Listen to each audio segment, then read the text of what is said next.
അപ്പൊ നമുക്ക് തുടങ്ങാം. ഹരേ കൃഷ്ണ. എല്ലാവർക്കും ലെവൽ ടൂലേക്ക് സ്വാഗതം. ഓം അജ്ഞാനതിമിരാന്ധസ്യ ജ്ഞാനാഞ്ജനശലാകയാ ചക്ഷുരുന്മിലിതമേന തസ്മൈ ശ്രീഗുരവേ നമഃ. ശ്രീചൈതന്യമനോഭീഷ്ടം സ്ഥാപിതം येन ഭൂതലേ സ്വയം രൂപ കഥാ മഹ്യം ദദാതി സ്വപദാന്തികം. വന്ദേഹം ശ്രീഗുരോ ശ്രീയുതപദകമലം ശ്രീഗുरून् वैष्णवांश्च श्रीरूपं साग्रजातं सहगणा रघुनाथान्वितं तं सजीवं साद्वैतं सावधूतं परिजनसहितं कृष्णचैतन्यदेवं श्रीराधाकृष्णपादान् सहगणा ललिता श्रीविशाखान्वितांश्च। हे कृष्णा करुणा सिन्धो दीनबन्धो जगत्पते गोपेश गोपिका कान्ता राधा कान्त नमोऽस्तुते। तप्त काञ्चन गौराङ्गी राधे वृन्दावनेश्वरी वृषभानुसुते देवी प्रणमामि हरिप्रिये। वाञ्छाकल्पतरुभ्यश्च कृपा सिन्धुभ्य एव च पतितानां पावनेभ्यो वैष्णवेभ्यो नमो नमः। नमो विष्णुपादाय कृष्णपृष्ठाय भूतले श्रीमते भक्तिवेदान्त स्वामिन् इति नामिने। नमस्ते सारस्वते देवे गौरवाणी प्रचारिणे निर्विशेष शून्यवादी पाश्चात्यदेशतारिणे। जयो श्रीकृष्ण चैतन्य प्रभु नित्यानन्द श्री अद्वैत गदाधरा श्रीवासादि गौरभक्तवृन्द। हरे कृष्णा कृष्ण कृष्ण हरे हरे ഹരേ രാമ രാമ രാമ ഹരേ ഹരേ ഹരേ കൃഷ്ണ.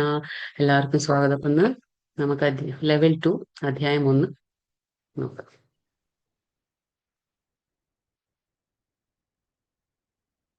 ഹരേ കൃഷ്ണ.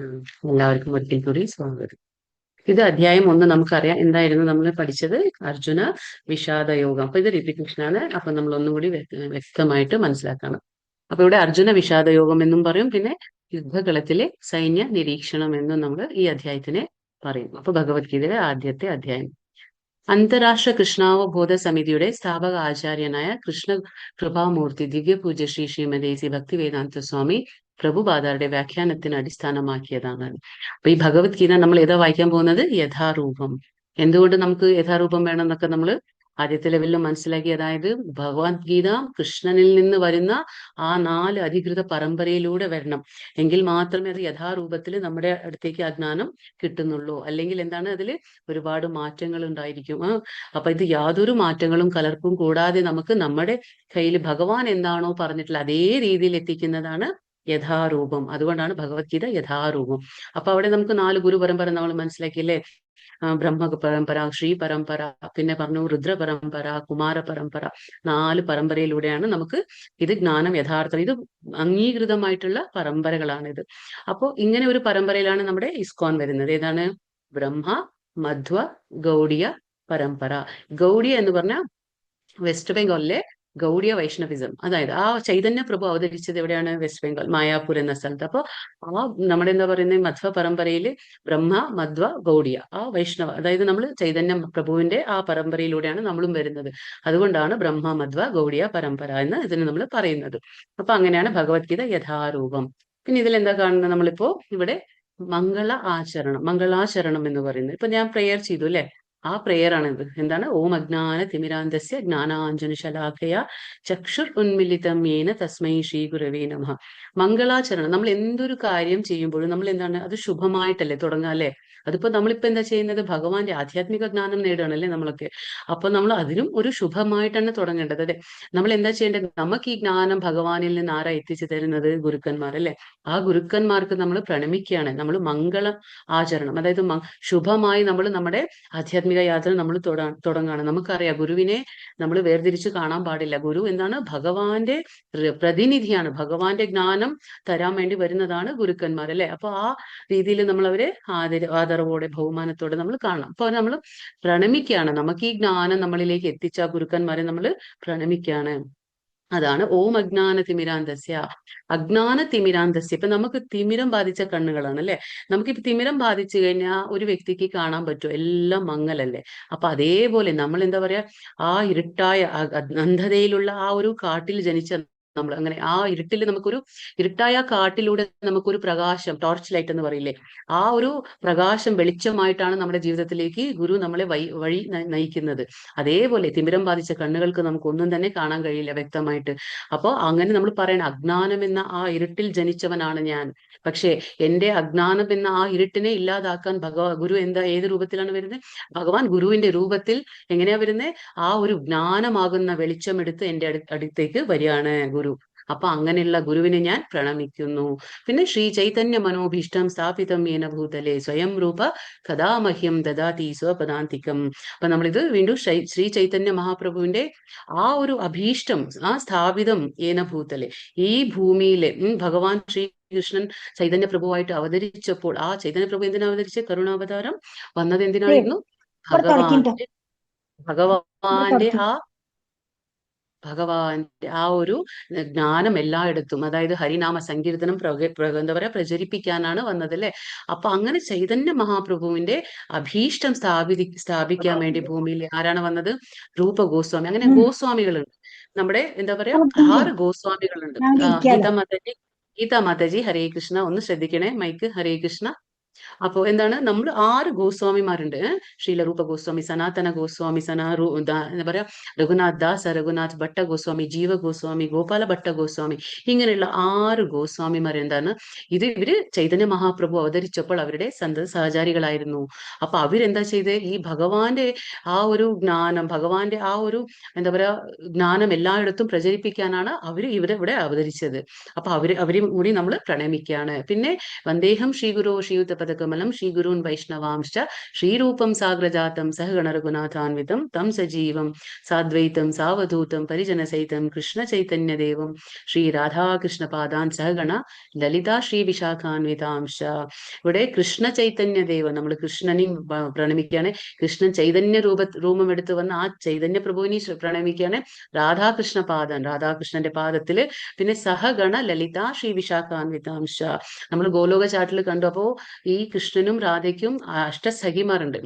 ആ അഷ്ടസഖിമാരെയും കൂടി നമ്മൾ വന്ദിക്കുകയാണ്. അപ്പൊ പിന്നെ അടുത്തത് നമ ഓം വിഷ്ണുപാദായ കൃഷ്ണപൃഷ്ഠായ ഭൂതലെ ശ്രീമതേ ഭക്തി വേദാന്ത സ്വാമിൻ ഇതി നാമിനെ നമസ്തേ സാരസ്വതേ ദേവേ ഗൗരവാണി പ്രചാരിണേ നിർവിശേഷ ശൂന്യവാദി പാശ്ചാത്യ ദേശധാരിണേ.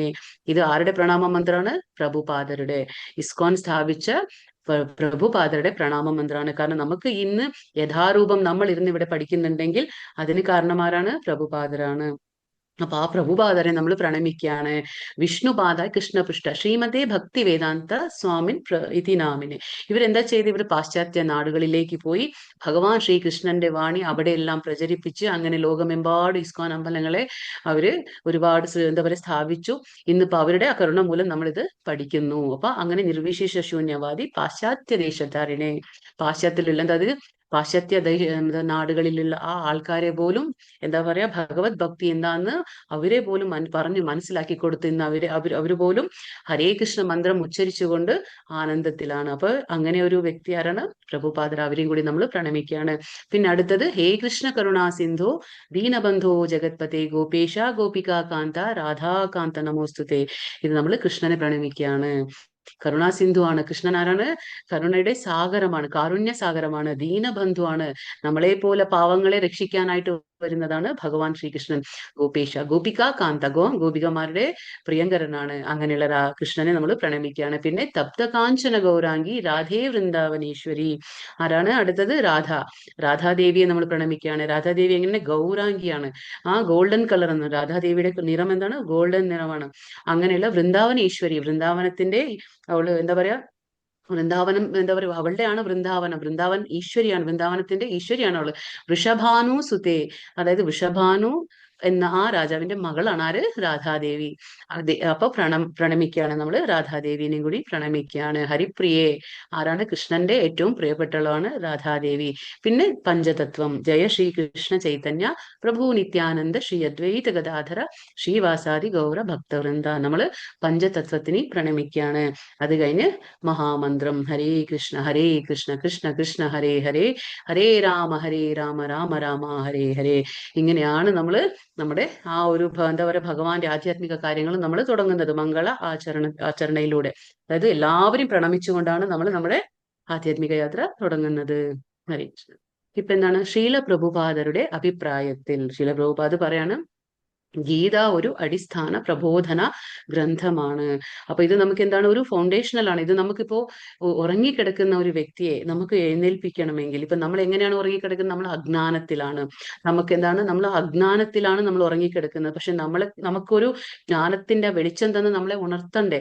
ആ ഉണർത്താൻ എന്താ വേണ്ടത്? അത് അങ്ങനെ ഒരു ഉണർത്തൽ എവിടുന്ന് നമുക്ക് കിട്ടും? ഈ ഭഗവത്ഗീത എന്ന ഗ്രന്ഥത്തിലൂടെ. നമ്മൾ നിത്യേന ഭഗവത്ഗീത വായിക്കുമ്പോൾ മനസ്സിലാക്കുമ്പോൾ എന്താണ് അത് നമ്മുടെ ആ ബോധത്തെ ഉണർത്തുകയാണ്. നമ്മുടെ ആ ബോധത്തെ നമ്മുടെ എന്താ പറയുക ഇരുട്ടായ ഒരു ഇതിലാണ് നമ്മളൊക്കെ, അതായത് അജ്ഞതയിലാണ് നമ്മൾ. ആ ജ്ഞാനം എന്ന വെളിച്ചം തരികയാണ് ഭഗവത്ഗീത. അങ്ങനെ നമ്മളെ ഉണർത്തുകയാണ് ഇത് ഭഗവത്ഗീത. ഭഗവത്ഗീത വളരെ ശ്രദ്ധയോടെ പഠിക്കണം. അത് നമ്മുടെ ബാഹ്യ പ്രവർത്തനങ്ങളെ നിയന്ത്രിക്കാൻ സഹായിക്കും.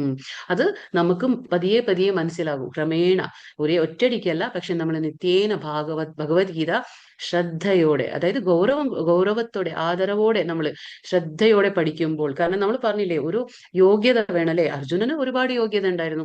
ശിഷ്യനായിരുന്നു, മിത്രമായിരുന്നു, ആ ഭഗവാന്റെ ആ ഭക്തനായിരുന്നു. ഇങ്ങനെയുള്ള യോഗ്യത നമുക്കും ഉണ്ടെങ്കിൽ തീർച്ചയായിട്ടും ഭഗവത്ഗീത പഠിക്കുമ്പോൾ നമുക്ക് എന്താണ് പ്രവർത്തനങ്ങളെ നിയന്ത്രിക്കാൻ പറ്റും. എന്ത് പ്രവർത്തനം? ബാഹ്യ പ്രവർത്തനങ്ങൾ.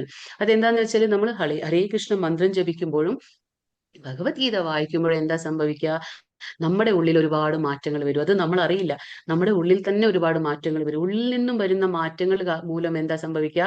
നമ്മുടെ ബാഹ്യ പ്രവർത്തനങ്ങളിലും മാറ്റം വരും. അതായത് നമ്മൾ എക്സ്റ്റേണലി, അതായത് ഇന്റേണലി എക്സ്റ്റേണലി നമ്മൾ പറയില്ലേ, ആന്തരികമായും ബാഹ്യമായും. അപ്പൊ മറ്റുള്ളവരോടുള്ള ആ പെരുമാറ്റത്തിലാവട്ടെ, നമ്മുടെ എന്താ പറയുക, നമ്മുടെ ആ മനോനിയന്ത്രണത്തെ ഇത് കൺട്രോൾ ചെയ്യുക, ഇത് ഭഗവത്ഗീത. കാരണം എന്താ വെച്ചാൽ നമുക്ക് ഒരുപാട് ജ്ഞാനം കിട്ടല്ലേ.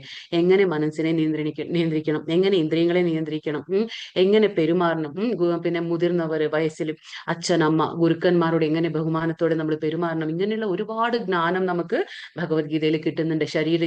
ശാരീരികമായിട്ടുള്ള തപസ് എന്താ, മാനസികമായ തപസ് എന്താ, ആ വാക്കുകൊണ്ടുള്ള തപസ് എന്താ, നമ്മൾ എങ്ങനെയാണ് ദാനം ചെയ്യുക, യജ്ഞം ചെയ്യുക, കർമ്മങ്ങൾ എങ്ങനെ ചെയ്യണം, ഇങ്ങനെയുള്ള ജ്ഞാനങ്ങളൊക്കെ നമുക്ക് ലഭിക്കുമ്പോൾ നമുക്ക് എന്താ സംഭവിക്കുക? നമ്മളിൽ ഒരുപാട് മാറ്റങ്ങൾ വരും. ആന്തരികമായിട്ടും വരും, അത് പുറത്ത് നമുക്ക് കാണിക്കാനും പറ്റും. അങ്ങനെയുള്ള ആ ഒരു ബാഹ്യ പ്രവർത്തനങ്ങളെ നിയന്ത്രിക്കും. അപ്പൊ നമുക്ക് തനിയെ നമ്മളിലുള്ള ആ ദുശീലങ്ങളെല്ലാം, നമ്മുടെ ദുസ്വഭാവങ്ങളെല്ലാം തനിയെ നഷ്ടപ്പെടും. നമുക്ക് ഒരുപാട് ഉണ്ടായിരിക്കും അല്ലെ, ഒരുപാട് ദേഷ്യപ്പെടുന്നവരായിരിക്കും, ഒരുപാട് എന്താ പറയാ, നമുക്ക് മറ്റുള്ളവരെ കാണുമ്പോൾ അസൂയ തോന്നുന്ന സ്വഭാവം ഉണ്ടായിരിക്കും. ആ മറ്റുള്ളവരെ കാണുമ്പോൾ നമുക്കൊരു കുശുമ്പ് തോന്നും. ഇങ്ങനെയുള്ള പല പല വേണ്ടാത്ത സ്വഭാവങ്ങൾ നമുക്കുണ്ടായിരിക്കും. പക്ഷേ എപ്പോഴാണോ ജ്ഞാനം നമുക്ക് ലഭിക്കുന്നത്, അപ്പൊ പതിയെ നമ്മുടെ ഉള്ളിൽ നിന്ന് ഈ സ്വഭാവങ്ങളെല്ലാം ദൂരെയാകും. ക്രമേണ ക്രമേണ ഇത് ഇല്ലാതാകും. അപ്പൊ നമുക്ക് മറ്റുള്ളവരെ കാണുമ്പോൾ എന്താ മനസ്സിലാകുക? അവരിലും ഭഗവാനുണ്ട്. അവർക്കൊരു ഭഗവാൻ എന്തെങ്കിലും അവർ നമ്മളെക്കാൾ മെച്ചപ്പെട്ട രീതിയിൽ ജീവിക്കുന്നുണ്ടെങ്കിൽ അത് അവരുടെ ഭാഗ്യം. കാരണം എന്താണെന്ന് വെച്ചാൽ ഭഗവാൻ കഴിഞ്ഞ ജന്മത്തിൽ അവരുടെ കണക്കനുസരിച്ച് അത് അവർക്ക് കൊടുത്ത ഒരു കോട്ടയാണ്. അതിൽ നമുക്കൊരു കുശുമ്പ് തോന്നില്ല, നമുക്കൊരു അസൂയ തോന്നില്ല, നമുക്ക് മറ്റുള്ളവരോട് ഒരു ദേഷ്യം തോന്നില്ല. കാരണം അറിയാം എല്ലാവരിലും ഭഗവാനുണ്ട്. പിന്നെ സഹജീവികളോടൊപ്പം നമുക്ക് എങ്ങനെ പെരുമാറണം കരുണ മൂലം, അതൊക്കെ ഭഗവത്ഗീത പഠിപ്പിക്കുന്നു അല്ലെ. പണ്ഡിത സമദർശിനഃ. ഒരു പണ്ഡിതൻ എങ്ങനെയാ നോക്കുക? എല്ലാവരും ഒരുപോലെ. കാരണം എന്താണ്? അവൻ ആ ഒരു എന്താ പറയുക സ്ഥിതപ്രജ്ഞനായിരിക്കും, ഇന്ദ്രിയങ്ങളെ നിയന്ത്രിച്ചവനായിരിക്കും. എല്ലാവരിലും ഭഗവാനെ കാണാനുള്ള ഒരു കഴിവ് അദ്ദേഹത്തിന് ഉണ്ടായിരിക്കും. അപ്പൊ നമ്മുടെ ബാഹ്യമായ പ്രവർത്തനങ്ങളെ നിയന്ത്രിക്കാൻ ഈ ഭഗവത്ഗീതയ്ക്ക് പറ്റും. പിന്നെ ഒരാൾ തത്വചിന്തയുടെ ഒഴുക്ക് മനസ്സിലാക്കണം, ഒറ്റയ്ക്കല്ല. തത്വചിന്ത, അതായത് ഈ ഭഗവത്ഗീതയിൽ എന്താ ഭഗവാൻ ആഗ്രഹിക്കുന്നത് നമ്മളെ കൊണ്ട്, അത് നമ്മൾ മനസ്സിലാക്കണം. ഭഗവാൻ പറഞ്ഞില്ലേ പേടിക്കണ്ട. ലാസ്റ്റ് ശ്ലോകത്തിൽ എന്ത് പറഞ്ഞു? ഭഗവാൻ പറഞ്ഞു സർവധർമാൻ പരിത്യജ്യ മാമേകം ശരണം വ്രജ. എന്നെ മാത്രം നീ ആശ്രയിക്കേ, എന്നിലെ നീ മനസ്സുറപ്പിച്ചു വെച്ചു കഴിഞ്ഞാൽ, എന്നെ അഭയം പ്രാപിച്ചു കഴിഞ്ഞാൽ നിനക്ക് പേടിക്കാനില്ല. നിനക്കൊന്നും പേടിക്കാനില്ല. മാ ശുച. ഭഗവാൻ പറയുന്നു പേടിക്കണ്ട, ഞാനുണ്ട് കൂടെ. ഭഗവാൻ എങ്ങനെയുണ്ട് നമ്മുടെ കൂടെ? സുഹൃത്ത് എന്ന രൂപത്തിൽ. ഭഗവാൻ ആരാണ്? സുഹൃത്താണ്, അഭ്യുദയകാംക്ഷിയാണ്. നമ്മുടെ ജീവിതത്തിൽ എത്ര പേര് നമുക്കുണ്ട് അല്ലെ. എല്ലാവരും മരണപ്പെടും, പക്ഷെ നമ്മൾ ഒറ്റയ്ക്കും ജീവിക്കില്ലേ? എങ്ങനെയാണ്? അതിന്റെ ഉള്ളിൽ ആരാണ്? ഭഗവാൻ ഉണ്ട്, നമ്മളെ നയിക്കും.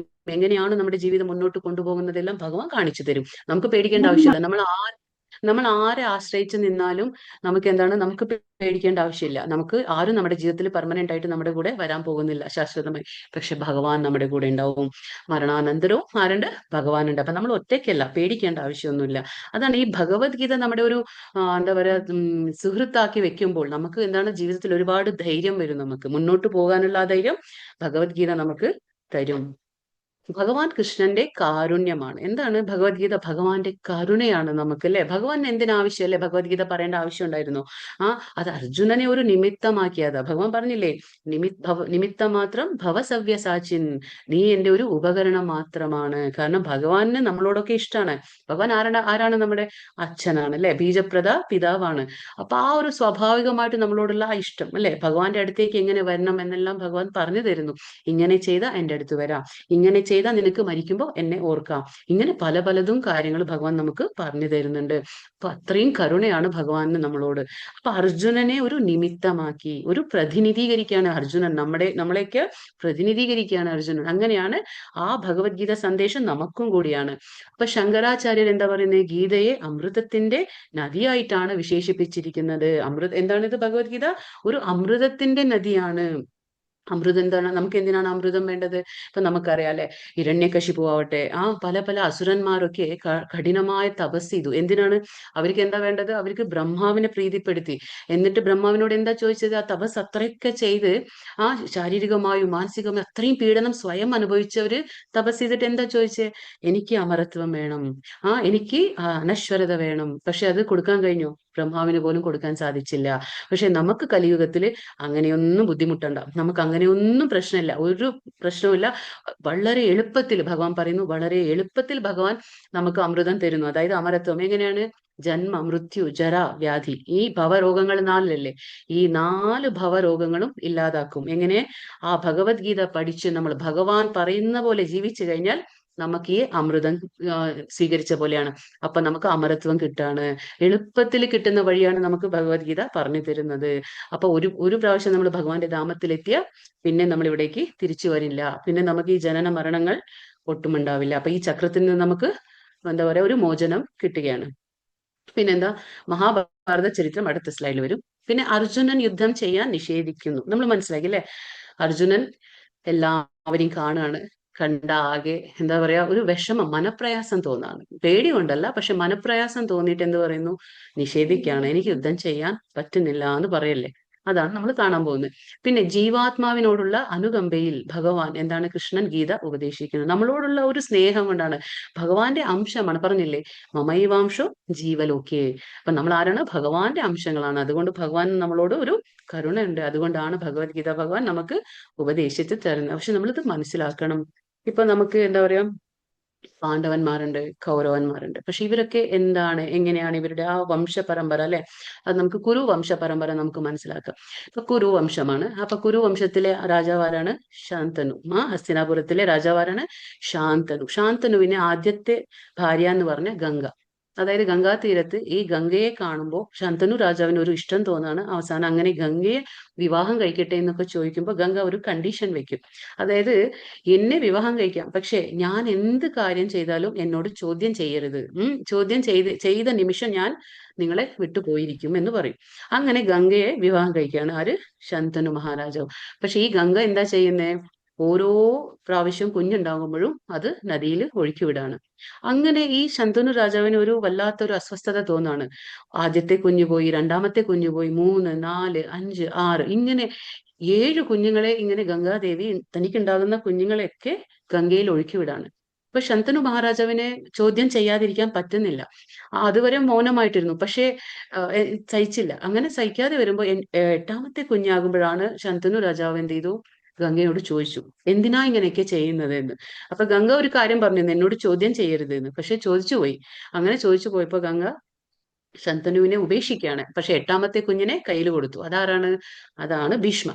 ആ 8ാമത്തെ കുഞ്ഞാരായിരുന്നു? ഭീഷ്മദേവനായിരുന്നു. അദ്ദേഹത്തിന്റെ പേര് ആദ്യം ദേവവ്രതൻ എന്നായിരുന്നു. അപ്പൊ ഈ ഗംഗാദേവിയോട് ഒരു ചോദ്യം ചോദിക്കുക. ഏതായാലും ഗംഗ ഉപേക്ഷിച്ചു പോവാണ് ശന്തനുവിനെ. പക്ഷെ ചോദിക്കുക, എന്തിനാണ് ഇങ്ങനെ ഇവരൊക്കെ വെള്ളത്തിൽ ഒഴുക്കിയിരുന്നത്? അപ്പോ ഗംഗാദേവി പറയും, ഇതൊക്കെ ഇവർക്ക് ശാപം കിട്ടിയതായിരുന്നു. അവര് അഷ്ടവസുക്കളായിരുന്നു, 8 വസുക്കളായിരുന്നു. പക്ഷെ ഇവരെന്താണ്, ഒരു പ്രാവശ്യം വിശ്വാമിത്ര എന്താ പറയാ വസിഷ്ഠ മുനിയുടെ ആശ്രമത്തില് ഒരു പശു ഉണ്ടായിരുന്നു, കാമധേനു എന്ന പശു. ആ പശു എന്താണ്, എന്ത് ചോദിച്ചാലും വരം നൽകും. നമ്മൾ പറഞ്ഞില്ലേ ഡിസൈർ ട്രീ എന്ന്, കൽപ്പവൃക്ഷത്തെ പോലെ എന്ത് ചോദിച്ചാലും തന്നിരുന്ന ഒരു പശുവായിരുന്നു. അത് കാണുമ്പോൾ ഈ അഷ്ടവസുക്കൾക്ക് ഒരു കുശുമ്പ് തോന്നുക, അസൂയ തോന്നിയിട്ട് അതിനെ അപഹരിക്കും. അപ്പൊ അങ്ങനെ അപഹരിക്കുമ്പോൾ വസിഷ്ഠന്റെ ശാപം ഏൽക്കാണ് ഇവര് ആ 8 പേരും. അങ്ങനെ ഭൂമിയിൽ ജനിക്കുകയാണ്. പക്ഷെ ഈ ഗംഗാദേവിയുടെ ഒരു കരുണ മൂലം ആ ഗംഗാദേവി അവരെയൊക്കെ വെള്ളത്തിൽ ഒഴുക്കുമ്പോ എന്താണ്, ആ ജന്മം പെട്ടെന്ന് തീരാണ്. പക്ഷെ ഒരു സഹായം, സത്യത്തില് ഗംഗാദേവി അവർക്ക് ഒരു സഹായം ചെയ്യായിരുന്നു. പക്ഷെ അത് അവസാനം ശന്തനു ചോദിച്ചപ്പോ അത് 8ാമത്തെ കുഞ്ഞായിരുന്നു, അത് ഭീഷ്മദേവൻ. അങ്ങനെ ഗംഗ ശന്തനുവിനെ ഉപേക്ഷിച്ചു പോവാണ്. അവസാനം ശന്തനു പിന്നീട് ആരെയെ കാണുന്നേ, സത്യവതി. ഇത് ഈ ചിത്രത്തിൽ കാണാം. അപ്പൊ സത്യവതിയെ കാണാണ്. അപ്പൊ അങ്ങനെ സത്യവതിയെ കാണുമ്പോൾ സത്യവതിയെ വിവാഹം കഴിക്കാൻ ഒരു അപേക്ഷ വയ്ക്കും. അപ്പോ ഭീഷ്മനുണ്ട്, ശാന്തനുവിന് മകനായ ഭീഷ്മനും ഉണ്ട്. അപ്പൊ അവസാനം സത്യവതി ഒരു കണ്ടീഷൻ വെക്കും, ഞാൻ നിങ്ങളെ വിവാഹം കഴിക്കുകയാണെങ്കിൽ, ഭീഷ്മൻ മകൻ, നേരത്തെ ഗംഗയിൽ ഉണ്ടായ പുത്രനാണ് ഭീഷ്മൻ, ഭീഷ്മൻ ഒരിക്കലും രാജാവാകാൻ പാടില്ല എന്നുള്ള ഒരു കണ്ടീഷൻ വെക്കും. അപ്പൊ ശന്തനു അതിന് സമ്മതിക്കാണ്. കാരണം എന്താ വെച്ചാൽ ഭീഷ്മൻ സമ്മതിച്ചു കൊടുക്കാണ്. അച്ഛന്റെ ഒരു ആഗ്രഹമല്ലേ, ആ സത്യവതിയെ കല്യാണം കഴിക്കണമെന്ന്, എന്നാ കഴിച്ചോട്ടെ അച്ഛൻ, പക്ഷെ ഞാനൊരു രാജാവാകില്ല, ഞാൻ കല്യാണവും കഴിക്കാൻ പോകുന്നില്ല എന്ന് പറഞ്ഞു കൊടുക്കാണ്. കാരണം സത്യവതിക്ക് തന്റെ മക്കള് രാജ്യം ഭരിക്കണം, അത് ആദ്യമേ ഉള്ള ഭീഷ്മൻ രാജ്യം ഭരിക്കാൻ പാടില്ല എന്നുള്ളതായിരുന്നു. ഈ സത്യവതി ആരായിരുന്നു? സത്യവതി ഒരു മുക്കുവ സ്ത്രീയായിരുന്നു. ആദ്യം ശന്തനുവിനെ വിവാഹം ചെയ്യുന്നതിന് മുമ്പ് ഒരു മുക്കുവ സ്ത്രീയായിരുന്നു. അപ്പൊ ഈ മുക്കുവ സ്ത്രീ ആയതുകൊണ്ട് ഇവർക്ക് എന്താണ്, ഇവരുടെ ശരീരത്തിൽ നിന്ന് ഒരു ഗന്ധം വന്നിരുന്നു. അപ്പൊ മത്സ്യത്തിന്റെ ഒരു ഗന്ധം വന്നിരുന്നു. അപ്പൊ ഈ സ്ത്രീക്കുള്ള ഒരു പേര് മത്സ്യഗന്ധി എന്നുള്ള ഒരു പേരും കൂടി സത്യവതിക്ക് ഉണ്ട്. അപ്പൊ ഈ സത്യവതിക്ക് എന്താ ജോലി എന്ന് പറഞ്ഞാൽ കടത്തലാണ്. അപ്പൊ ഇങ്ങനെ ഓരോരുത്തരെയും ഇങ്ങനെ കടക്കുന്ന ആ സമയത്ത് ഒരു പ്രാവശ്യം പരാശര മുനിയെ കാണാണ്. അപ്പൊ പരാശരമുനി ആരാണ്? വ്യാസദേവന്റെ അച്ഛനാണ്. ആര്? പരാശരമുനി വ്യാസദേവന്റെ അച്ഛനും ഭഗവാൻ എന്ന വാക്കിനെ നിർവചിച്ചിട്ടുള്ള വ്യക്തിയാണ് പരാശരമുനി. അപ്പൊ ഈ പരാശരമുനി സത്യവതി തമ്മിൽ കാണുമ്പോ, അപ്പോ ഇവര് എന്താ പറയാ, രണ്ടുപേർക്കും കൂടി ഒരു ഇഷ്ടം തോന്നി. അവസാനം ഇവർക്കൊരു കുഞ്ഞ് ജനിക്കുന്നതാണ് വ്യാസദേവൻ. അപ്പൊ സത്യവതിയുടെ അച്ഛൻ ഇല്ലാത്ത സമയത്ത് കടത്താനായിട്ട് സത്യവതിയെ ഏൽപ്പിക്കുകയാണ്. അങ്ങനെയാണ് പരാശര മുനി തമ്മിൽ കാണുന്നത്, തമ്മിൽ കണ്ട് ഇഷ്ടപ്പെട്ട് അവസാനം അവർ രണ്ടുപേർക്കും ഒരു കുഞ്ഞ് ജനിക്കുന്നതാണ് വ്യാസദേവൻ. അപ്പൊ വ്യാസദേവൻ ജനിച്ചു. പക്ഷെ ഈ പരാശര മുനി ഒരു വലിയൊരു മഹർഷിയായിരുന്നു. അങ്ങനത്തെ ഒരു മുനിയുടെ ആ ബന്ധം, എന്താ പറയാ, ബന്ധത്തിൽ എന്താണ് സത്യവതിക്ക് ഒരു ഭാഗ്യം കിട്ടണം. അതായത് ശരീരത്തിലെ ആ മത്സ്യഗന്ധം പോയിട്ട് സുഗന്ധം വരികയാണ്. ശരീരത്തിൽ നിന്ന് എന്താണ്, സുഗന്ധം. അപ്പൊ ആ മത്സ്യഗന്ധം എല്ലാം മാറിക്കിട്ടി സത്യവതിക്ക്. അങ്ങനെയാണ് ശന്തനു അട്രാക്ട് ആവുന്നത് സത്യവതിയിലെ ആ ശരീരത്തിലെ ആ ഗന്ധം, സുഗന്ധം മൂലമാണ് ശന്തനു രാജാവിന് സത്യവതിയെ ഇഷ്ടാകുന്നത്. അങ്ങനെ അപ്പൊ സത്യവതിക്ക് ആദ്യത്തെ പുത്രനാരായിരുന്നു? വ്യാസദേവൻ. അത് എവിടുന്നുണ്ടായതാണ്? പരാശര മുനിയിൽ ഉണ്ടായതാണ് വ്യാസദേവൻ. അപ്പൊ ശന്തനുവിന് ആദ്യത്തെ ഭാര്യ ഗംഗ, അതിൽ ഭീഷ്മ ഉണ്ടായി. രണ്ടാമത്തെ ഭാര്യ സത്യവതി, അതിൽ ആരുണ്ടായി? അതിൽ 3 കുട്ടികൾ ഉണ്ടാവാണ്. 2 കുട്ടികൾ ഉണ്ടാവാണ്. സത്യവതി ശന്തനുക്ക് 2 കുട്ടികളാരാണ്? ചിത്രാംഗത, വിചിത്രവീര്യ. 2 മക്കളാണ്. ആര്? ശന്തനു സത്യവതിയുടെ മക്കള് ചിത്രാംഗത, വിചിത്രവീര്യ. അപ്പൊ ഈ സത്യവതിക്ക് ആദ്യത്തെ ഭർത്താവ് ആരാണ്? പരാശരമുനി. അവിടെ ഉണ്ടായതാരാ? വ്യാസദേവൻ. അപ്പൊ ഈ ചിത്രാംഗത, വിചിത്രവീര്യ എന്താണെന്ന് വെച്ചാൽ 2 മക്കളില് ചിത്രാംഗത ഒരു യുദ്ധത്തിൽ ചെറുപ്പത്തിലെ മരിക്കുകയാണ്. അപ്പൊ കല്യാണമൊന്നും കഴിഞ്ഞിട്ടില്ല. അപ്പൊ ഇനിയിപ്പോ ബാക്കിയുള്ളത് ആരാണ്? ഒരു വിചിത്രവീര്യൻ ഉണ്ട്. അപ്പൊ ആ വിചിത്രവീര്യൻ എന്താ സംഭവിക്കുക? വിചിത്രവീര്യൻ എന്താ പറയാ, അദ്ദേഹത്തിന് കല്യാണം കഴിക്കാൻ വേണ്ടിയിട്ട് ഭീഷ്മൻ, അതായത് ജ്യേഷ്ഠൻ തന്നെയാണല്ലോ. ഭീഷ്മൻ ആരാണ്? ജ്യേഷ്ഠൻ തന്നെയാണ്. പക്ഷെ കല്യാണം കഴിക്കില്ലല്ലോ. അപ്പൊ നമ്മുടെ രാജവംശത്തിലെ ആ ഒരു മുന്നോട്ട് പോകണ്ടേ അല്ലെ, പരമ്പര. അതുകൊണ്ട് എന്താണ്, ഭീഷ്മർ എന്ത് ചെയ്യും? 3 സ്ത്രീകളെ, അതായത് അംബ, അംബിക, അംബാലിക എന്നുള്ള 3 സ്ത്രീകൾ, ഇവരാരായിരുന്നു? കാശി രാജാവിന്റെ പുത്രികളായിരുന്നു. ഈ പുത്രിമാരെ അപഹരിച്ചു കൊണ്ടുവരാണ്. ആർക്ക് വേണ്ടിയിട്ട്? വിചിത്ര വീരന് കല്യാണം കഴിപ്പിക്കാൻ വേണ്ടിയിട്ട്. പക്ഷെ അങ്ങനെ വന്നപ്പോ അംബ ഓൾറെഡി ആദ്യമേ ഒരു, എന്താ പറയാ, സാൽവ രാജാവായിട്ട് ഒരു പ്രണയത്തിലായിരുന്നു. അതുകൊണ്ട് അംബ പറയും, എന്നെ വിട്ടേക്കൂ, ഞാൻ ആദ്യമേ ഒരാളായിട്ട് പ്രണയത്തിലാന്ന് പറയും. അപ്പൊ സാൽവ രാജാവായിട്ട്, അപ്പോ ഭീഷ്മർ എന്ത് ചെയ്യും? അംബേനെ വിട്ടുകൊടുക്കും. അവസാനം അംബിക, അംബാലിക വിചിത്രവീരനെ വിവാഹം കഴിക്കും. അവസാനം അംബ അവിടെ ചെല്ലുമ്പോ എന്താണ്, സാൽവ രാജാവ് നിഷേധിക്കുകയാണ്. നിന്നെ ഒരാൾ അപഹരിച്ചു, അതുകൊണ്ട് ഞാൻ നിന്നെ വിവാഹം കഴിക്കില്ല എന്ന് പറയും. അവസാനം ആംബ തിരിച്ചു ഭീഷ്മരുടെ അടുത്ത് വരാണ്. നിങ്ങളല്ലേ എന്നെ അപഹരിച്ച്, അപ്പൊ എന്നെ നിങ്ങൾ തന്നെ വിവാഹം കഴിക്കണം. പക്ഷെ ഭീഷ്മർ പറയും, എനിക്ക് പറ്റില്ല, കാരണം ഞാൻ ആജീവനാന്തം ബ്രഹ്മചര്യം പാലിക്കുന്ന ഒരു വ്യക്തിയാണ്, ഞാൻ വാക്ക് കൊടുത്തു, ഞാൻ വിവാഹം കഴിക്കില്ല, എന്റെ അമ്മയ്ക്കും അച്ഛനും വാക്ക് കൊടുത്തവനാ എന്ന് പറയും. അവസാനം അംബ അവിടെയും ഇല്ല ഇവിടെയും ഇല്ലാതെ ഭീഷ്മരെ ശപിക്കുകയാണ്, നിങ്ങളുടെ മരണം എന്റെ കൈകൊണ്ട് തന്നെയാവും. അങ്ങനെയാണ് ഈ അംബ അടുത്ത ജന്മത്തിൽ അങ്ങനെ ജീവൻ ഒടുക്കുകയാണ്. അവസാനം അംബ ആരായി ജനിക്കും? അംബ ശിഖണ്ഡിയായി ജനിക്കുകയാണ്. ആര്? അംബ. അപ്പൊ ഈ വിചിത്ര വീര്യാൻ ഇപ്പൊ രണ്ടുപേരെ കല്യാണം കഴിച്ചു. ആരാ? അംബിക, അംബാലിക. പക്ഷേ ഈ വിചിത്ര വീര്യനും എന്തായി? ഈ അംബിക അംബാലികയിൽ നിന്നും കുഞ്ഞ് ജനിക്കുന്നതിന് മുന്നേ തന്നെ വിചിത്ര വീര്യനും മരിക്കുകയാണ്. ഒരു അസുഖം മൂലം അവനും മരിക്കുകയാണ്. അപ്പോ ശന്തനു സത്യവതിക്ക് രണ്ട് മക്കള്, ചിത്രാംഗത, വിചിത്രവീര്യ, രണ്ടുപേരും മരിക്കുകയാണ്. കുട്ടികളില്ല. അപ്പൊ ഈ ജനറേഷൻ ആകെ കൊണ്ടുപോകണ്ടേ, മുന്നോട്ട് കൊണ്ടുപോകണ്ടേ? അപ്പൊ ഈ ജനറേഷൻ മുന്നോട്ട് കൊണ്ടുപോകണമെങ്കിൽ വംശപരമ്പര, അവ രണ്ടുപേരും മരിച്ചു. പക്ഷെ ഈ വിധവകളായിരിക്കുന്ന രണ്ടുപേർ ആര്? അംബിക, അംബാലിക. അപ്പൊ എന്ത് ചെയ്തു? സത്യവതി, അതായത് അമ്മ, എന്താ വിചിത്ര വീര്യന്റെ അമ്മ എന്ത് ചെയ്തു? ആദ്യത്തെ പുത്രനായിരുന്ന വ്യാസദേവനെ വിളിച്ചു. വ്യാസദേവനെ വിളിച്ചിട്ട് പറഞ്ഞു, ഈ രണ്ടുപേർക്കും വ്യാസദേവനിൽ നിന്ന് കുഞ്ഞുങ്ങളെ ജനിക്കണം എന്ന് ആഗ്രഹിച്ചു. അങ്ങനെ വ്യാസദേവൻ വരികയാണ്. അതിപ്പോ പണ്ടത്തെ കാലത്ത് ഇങ്ങനെ ഒരു സംഭവം ഉണ്ടായിരുന്നു. അതായത് നിയോഗ എന്ന് പറയും. പണ്ട് കാലത്ത് എന്താ പറയാ, കുഞ്ഞുങ്ങളില്ലാതെ സ്ത്രീകൾ ഇരിക്കുമ്പോൾ അപ്പൊ വംശപരമ്പര മുന്നോട്ട് കൊണ്ടുപോകാൻ വേറെ ഒരാളെ ഇങ്ങനെ വിളിച്ചു വരുത്തും. അപ്പൊ അവരിലൂടെ അവർക്ക് ഗർഭം ധരിക്കാൻ വേണ്ടിയിട്ട് അങ്ങനെയായിരുന്നു. അപ്പൊ അങ്ങനെ അംബിക അംബാലിക്ക് ഗർഭം ധരിക്കാൻ വേണ്ടിയിട്ട് വ്യാസദേവനെ വിളിക്കുകയാണ് സത്യവതി. അങ്ങനെ, കാരണം പുത്രനാണല്ലോ. അപ്പൊ വ്യാസദേവൻ ഒരു മഹർഷിയാണ്, നമുക്കറിയാലോ. വ്യാസദേവൻ എല്ലാം ഗ്രന്ഥങ്ങളൊക്കെ രചിച്ച ആളാണ്, ഒരു മഹർഷിയാണ്. നമ്മുടെ ഭഗവാന്റെ എന്താ പറയാ, സാഹിത്യ അവതാരം എന്നും പറയും വ്യാസദേവനെ. അപ്പൊ വ്യാസദേവൻ വരാണ്. ആ രൂപമൊക്കെ കാണുമ്പോൾ വല്ലാത്ത ഒരു പേടി തോന്നുന്ന രൂപമാണ് വ്യാസദേവന്റെ. മഹർഷിയാണ്, അവനെ ഒരുപാട് താടിയൊക്കെ വളർത്തിയ ഒരു രൂപമാണ്. അപ്പൊ ഈ അംബിക അംബാലിക വ്യാസദേവനെ സമീപിക്കുമ്പോൾ അംബിക എന്താണ്, കണ്ണടയ്ക്കും. അതായത് അവരുടെ ആ സംയോഗത്തിന്റെ സമയത്ത് കണ്ണടച്ചു പോകും. അങ്ങനെയാണ് ആരുണ്ടാകുന്നത്? ധൃതരാഷ്ട്ര. അംബിക വ്യാസദേവൻ ഉണ്ടാകുന്ന കുഞ്ഞാരാണ്? ധൃതരാഷ്ട്രർ. അതേപോലെ അംബാലിക വ്യാസദേവനെ സമീപിക്കുമ്പോൾ എന്താണ്, പേടിച്ചാകെ വിളർന്ന ഒരു അവസ്ഥയിലാണ്. അങ്ങനെ അംബികയ്ക്കും അംബാലികയ്ക്കും വ്യാസദേവനും ഉണ്ടാകുന്നതാണ് പാണ്ഡു. ഒരു നമ്മൾ വിളറി വെളുത്ത ഒരു അവസ്ഥയിലാണ് ആ കുഞ്ഞ് ജനിക്കുന്നത്. ആ ഒരു പാണ്ഡു രാജാവ്. അത് വളരെ ക്ഷീണിച്ചൊരു അവശനായ ഒരു അവസ്ഥയിലാണ് ആ രാജാവ് വരുന്നത്, അതായത് പാണ്ഡു ആവുന്നത്. അപ്പൊ രണ്ടുപേർക്കും ഇങ്ങനെ ഒരു കുട്ടിയായി. ആർക്ക്? അംബികയ്ക്കും അംബാലികയ്ക്കും വ്യാസദേവനിൽ നിന്ന് കുട്ടികൾ ജനിക്കുന്നു. അപ്പൊ അംബികയ്ക്കും വ്യാസദേവനും ജനിച്ച കുട്ടി ധൃതരാഷ്ട്രനും, പിന്നെ അംബാലികയ്ക്കും വ്യാസദേവനും ജനിച്ച കുട്ടി പാണ്ഡുവും. അപ്പൊ ഇങ്ങനെയാണ് അവർ രണ്ടുപേരും ജനിക്കുന്നത്. പിന്നെ എന്താണ്, ഒരു ദാസി, ആ എന്താ പറയാ, ആ കൊട്ടാരത്തിൽ ഉണ്ടായിരുന്ന ദാസിക്ക് വ്യാസദേവനിൽ ഒരു കുട്ടി ജനിക്കും. പക്ഷെ ദാസി വ്യാസദേവനെ നല്ല ആദരവോടെ, നല്ല ഒരു എന്താ പറയാ, പേടി കൂടാതെ സ്വീകരിക്കും വ്യാസദേവനെ. അപ്പൊ അവർക്ക് ജനിക്കുന്ന കുട്ടിയാണ് വിതുരൻ. നമുക്കറിയാം, വളരെ ബുദ്ധിമാനായിട്ടുള്ള, വളരെ നല്ല സ്വഭാവമായിട്ടുള്ള ഒരു ആളായിരുന്നു വിതുരൻ. അപ്പൊ ധൃതരാഷ്ട്രയുടെ അമ്മ അംബിക, പാണ്ഡുവിന്റെ അമ്മ അംബാലിക, വിതുരന്റെ അമ്മ ദാസി. പക്ഷെ ഇവർ മൂന്ന് പേർക്കും അച്ഛനാരായിരുന്നു? വ്യാസദേവനായിരുന്നു. അങ്ങനെ പിന്നെ ധൃതരാഷ്ട്രയുടെ ഭാര്യ ആരാണ്? ഗാന്ധാരി. ധൃതരാഷ്ട്രയുടെ ഭാര്യ, ധൃതരാഷ്ട്രർക്ക് കണ്ണില്ല, കാഴ്ചയില്ല. അവരുടെ ഭാര്യയാണ് ഗാന്ധാരി. ഗാന്ധാരിക്ക് ഒരു ജ്യേഷ്ഠനുണ്ട്, ശകുനി. നമുക്കറിയാം, എല്ലാ ഈ മഹാഭാരതത്തിന്റെ എല്ലാത്തിനും കാരണം ആരാണ്? ശകുനിയാണ്, അല്ലെ? ഓരോന്നും ദുർബുദ്ധി, അതായത് കുബുദ്ധികളൊക്കെ പറഞ്ഞു കൊടുക്കുന്നതെല്ലാം ദുര്യോധനന് ശകുനിയായിരുന്നു. അപ്പൊ ഗാന്ധാരിയുടെ ജ്യേഷ്ഠനാണ്. അപ്പൊ ഗാന്ധാരി ധൃതരാഷ്ട്ര ഭാര്യയും ഭർത്താവും. പിന്നെ ഇവിടെ എന്താ പറയാ, പാണ്ഡു രാജാവ് രണ്ടുപേരെ കല്യാണം കഴിക്കും. ആരാണ്? കുന്തി ദേവി, പിന്നെ മാദ്രി. അപ്പൊ കുന്തിനെയും മാദ്രിനെയും ഇവർ രണ്ടുപേരും കല്യാണം കഴിക്കും. അപ്പൊ കുന്തിക്കാണെങ്കിൽ ദുർവാസ മുനി ഒരു വരം കൊടുത്തിട്ടുണ്ട്. എന്താണ്? കുന്തി ദേവിക്ക് മന്ത്രങ്ങളിലൂടെ അവർക്ക് ഒരു കുഞ്ഞിനെ പ്രാപിക്കാനുള്ള ഒരു പവർ ഉണ്ടായിരുന്നു. അപ്പൊ മന്ത്രങ്ങൾ ഉച്ചരിച്ചു കഴിഞ്ഞാൽ അത് ഏത് ദേവനെയാണോ പ്രീതിപ്പെടുത്താൻ വേണ്ടി മന്ത്രം ഉച്ചരിക്കുക, ആ ദേവനിൽ നിന്ന് ഒരു കുഞ്ഞ് കിട്ടും. അങ്ങനെയാണ്. അപ്പൊ കുന്തി ദേവി അത് പരീക്ഷിക്കാൻ വേണ്ടിയിട്ട് ഉപയോഗിക്കും. അങ്ങനെ ആരിലെ എന്താ പറയാ, സൂര്യദേവനിൽ നിന്ന് ഒരു കുഞ്ഞ് കിട്ടാണ്, അതായത് കർണൻ. അങ്ങനെ കുന്തി ദേവിക്ക് സൂര്യനിൽ നിന്ന് ഉണ്ടാവുന്നതാണ്, അത് വിവാഹത്തിന് മുന്നേ ഉണ്ടാവുന്നതാണ് കർണൻ. അങ്ങനെ ആ കർണനെ ചെറുപ്പമായിരുന്നു, വളരെ ചെറുപ്പമായിരുന്നു, വിവാഹം പോലും കഴിഞ്ഞിട്ടുണ്ടായില്ല. എന്താ പറയാ, വെറുതെ പരീക്ഷിച്ചതാണ്. പക്ഷെ അത്ര എന്താ പറയാ, കുഞ്ഞ് കിട്ടും. ആ കുഞ്ഞിനെ പേടി കൊണ്ട് പിന്നെന്താണ്, വെള്ളത്തിൽ ഒഴുക്കി വിടാണ്. ആരെ ചെയ്യുന്നത്? കർണനെ. അങ്ങനെയാണ് കുന്തി. പിന്നെ ഇത് കല്യാണം കഴിക്കുന്നതാണ് പാണ്ഡുവിന്.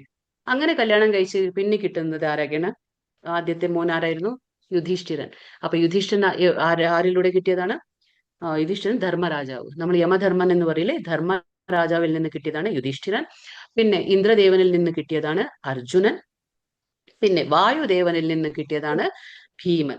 അങ്ങനെ പിന്നെ ആ മന്ത്രം മാദ്രിക്കും കൊടുക്കും. അങ്ങനെ മാദ്രിയിൽ നിന്ന് കിട്ടുന്നതാണ് നകുല സഹദേവ. അവർക്ക് എവിടുന്ന? അശ്വിനി ദേവതകൾ, രണ്ട് അശ്വിനി ദേവതകളുണ്ട്. ആ രണ്ട് അശ്വിനി ദേവതകളിൽ നിന്ന് രണ്ട് കുഞ്ഞുങ്ങൾ ഉണ്ടാവുന്നതാണ് നകുല സഹദേവ. പക്ഷെ എന്തുകൊണ്ടാണ് ഈ പാണ്ഡുവിന് ഇങ്ങനെ സ്വന്തം മക്കൾ ഉണ്ടാക്കാൻ പറ്റില്ല എന്ന് വെച്ചാല് പാണ്ഡുവിന് ഒരു ശാപം കിട്ടാണ്. അത് എന്താ പറയാ, കിന്തമ്മ എന്നുള്ള ഒരു മുനി ശപിക്കാണ് പാണ്ഡുവിനെ. അതായത് പാണ്ഡു എന്താ പറയാ കാട്ടിൽ ഇങ്ങനെ വേട്ടയാടാൻ പോകുമ്പോൾ അവിടെ കിന്തമ്മ എന്നുള്ള ഒരു ഋഷി എന്താണ്, ആ ഋഷി എന്താണ് ഭാര്യയായിട്ട് ഇങ്ങനെ അവര് ആ ബന്ധത്തിലായിരുന്നു. അവർ രണ്ടുപേരും എന്താണ് ഒരു മാനായിട്ട് മാറാണ്. അവരുടെ യോഗ ശക്തി, അതായത് യോഗത്തിന്റെ ആ പവറിൽ അവരെന്താണ് ചെയ്യുന്നത്, രണ്ടുപേരും മാനിന്റെ രൂപം എടുക്കുകയാണ്. മാനിന്റെ രൂപം എടുത്ത് അവർ ബന്ധപ്പെടുന്ന ആ സമയത്താണ് ഈ പാണ്ഡു അവരെ ഹണ്ട് ചെയ്യുന്നത്. അപ്പൊ അവരെ വധിക്കുകയാണ് ചെയ്യുന്നത്, അമ്പെയ്യുന്നത്. ആ അമ്പ് കൊണ്ടപ്പോ രണ്ടുപേരും മരിക്കാണ്. ആ സമയത്ത് മരിക്കുന്ന സമയത്ത് എന്താണ്, ആ കിന്തമ്മ ആ മുനി പാണ്ഡുവിനെ ശപിക്കുകയാണ്. എന്നാണോ നീ നിന്റെ ഭാര്യയായിട്ട് നീ ബന്ധത്തിൽ ഏർപ്പെടുന്നത്, അന്ന് നിനക്ക് മരണം ഉറപ്പാണെന്ന് പറയും. അങ്ങനെയാണ് പാണ്ഡുവിന്റെ ശാപം. അതുകൊണ്ട് അവർ പാണ്ഡുവിനെ ഈ കുന്തിയിലും മാദ്രിയിലും കുഞ്ഞുങ്ങളില്ല. അപ്പൊ അങ്ങനെയാണ് ഇത് രണ്ടുപേർക്ക് കുഞ്ഞുങ്ങളാകുന്നത്. യുധിഷ്ഠിര, ഭീമൻ, അർജുന, നകുല, സഹദേവ. ഓരോ ഭഗവാനിൽ ദേവതയിൽ നിന്ന് കിട്ടുന്നതാണ്. പിന്നെ ഈ പാണ്ഡു പിന്നെ ഒരു എന്താ പറയാ മാതൃയായിട്ട് ഇങ്ങനെ ഒരു ഇഷ്ടത്തിന്റെ ആ ഭാവത്തിൽ സമീപിക്കുമ്പോഴാണ് പാണ്ഡുവിന്റെ മരണം സംഭവിക്കുക. ശാപം മൂലം പാണ്ഡു മരണപ്പെടുകയാണ്. പിന്നെ അങ്ങനെ സമയത്ത് പിന്നെ ഈ യുധിഷ്ഠിരന്റെ ഭാര്യ ആരാണ്? യുധിഷ്ഠിര, ഭീമ, അർജുന, നകുല, സഹദേവ. ഇവരുടെ 5 പേരുടെയും ഭാര്യ ആരായിരുന്നു? ദ്രൗപദി. അപ്പൊ ദ്രൗപദി ആരാണ്? പാഞ്ചാലി എന്ന് നമ്മൾ പറയും. പാണ്ഡവന്മാരുടെ പത്നിയായിരുന്നു. പിന്നെ പിന്നെ അർജുനൻ എന്ത് ചെയ്തു? സുഭദ്രയെ വിവാഹം കഴിച്ചു. സുഭദ്ര ആരാണ്? കൃഷ്ണനും ബലരാമന്റെ സഹോദരി. സുഭദ്ര ആരാണ്? കൃഷ്ണനും ബലരാമന്റെ സഹോദരിയാണ്.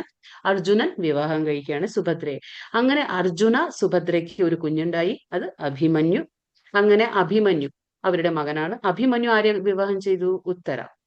അഭിമന്യു ഉത്തരയെ വിവാഹം ചെയ്യാണ്. അപ്പൊ അഭിമന്യുനും ഉത്തരയ്ക്കും ഉണ്ടാകുന്ന കുഞ്ഞാണ് പരീക്ഷിത് മഹാരാജാവ്. ഈ അഭിമന്യു ഉത്തര, പക്ഷെ അഭിമന്യു യുദ്ധത്തിൽ കൊല്ലപ്പെടും. പക്ഷെ ഉത്തര ഗർഭിണിയായിരുന്നു. അങ്ങനെ ഗർഭാവസ്ഥയിൽ ആരുണ്ടായിരുന്നു? പരീക്ഷിത് മഹാരാജാവ് ഉണ്ടാവുമ്പോഴാണ് അശ്വത്ഥാമൻ ബ്രഹ്മാസ്ത്രം വിടുന്നത്. പക്ഷെ ഭഗവാൻ ആ എന്താ പറയാ ഉത്തരയുടെ ഗർഭത്തിലുള്ള ആ പരീക്ഷിത് എന്ന ആ കുഞ്ഞിനെ ഭഗവാൻ രക്ഷിക്കും. ആര്? കൃഷ്ണൻ രക്ഷിക്കാണ്ടായി. അതാണ് പരീക്ഷിത് മഹാരാജാവ്. പിന്നെ പരീക്ഷത്തിനുണ്ടാകുന്ന കുഞ്ഞാണ് ജനമേജയ. ഇങ്ങനെയാണ് പരീക്ഷത്തിന് ആരുണ്ടായി? ജനമേജയ. അപ്പൊ പാണ്ഡുവിന് 5 മക്കളും ആരാണ്? യുധിഷ്ഠിര, ഭീമൻ, അർജുന, നകുല, സഹദേവ.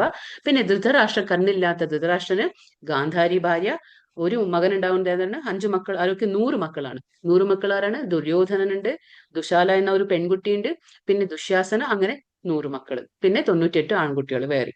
അങ്ങനെ 101. അതായത് 1 പെൺകുട്ടി, അതായത് ദുശാല.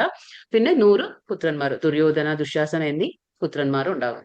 അപ്പൊ ഇതാണ് ഇവിടുത്തെ എന്താ പറയാ കുരുവംശത്തിലെ നമ്മള് എന്താ പറയാ ഫാമിലി ട്രീ എന്ന് പറയില്ലേ, വംശവൃക്ഷം. ഇതാണ് അവരുടെ കഥ.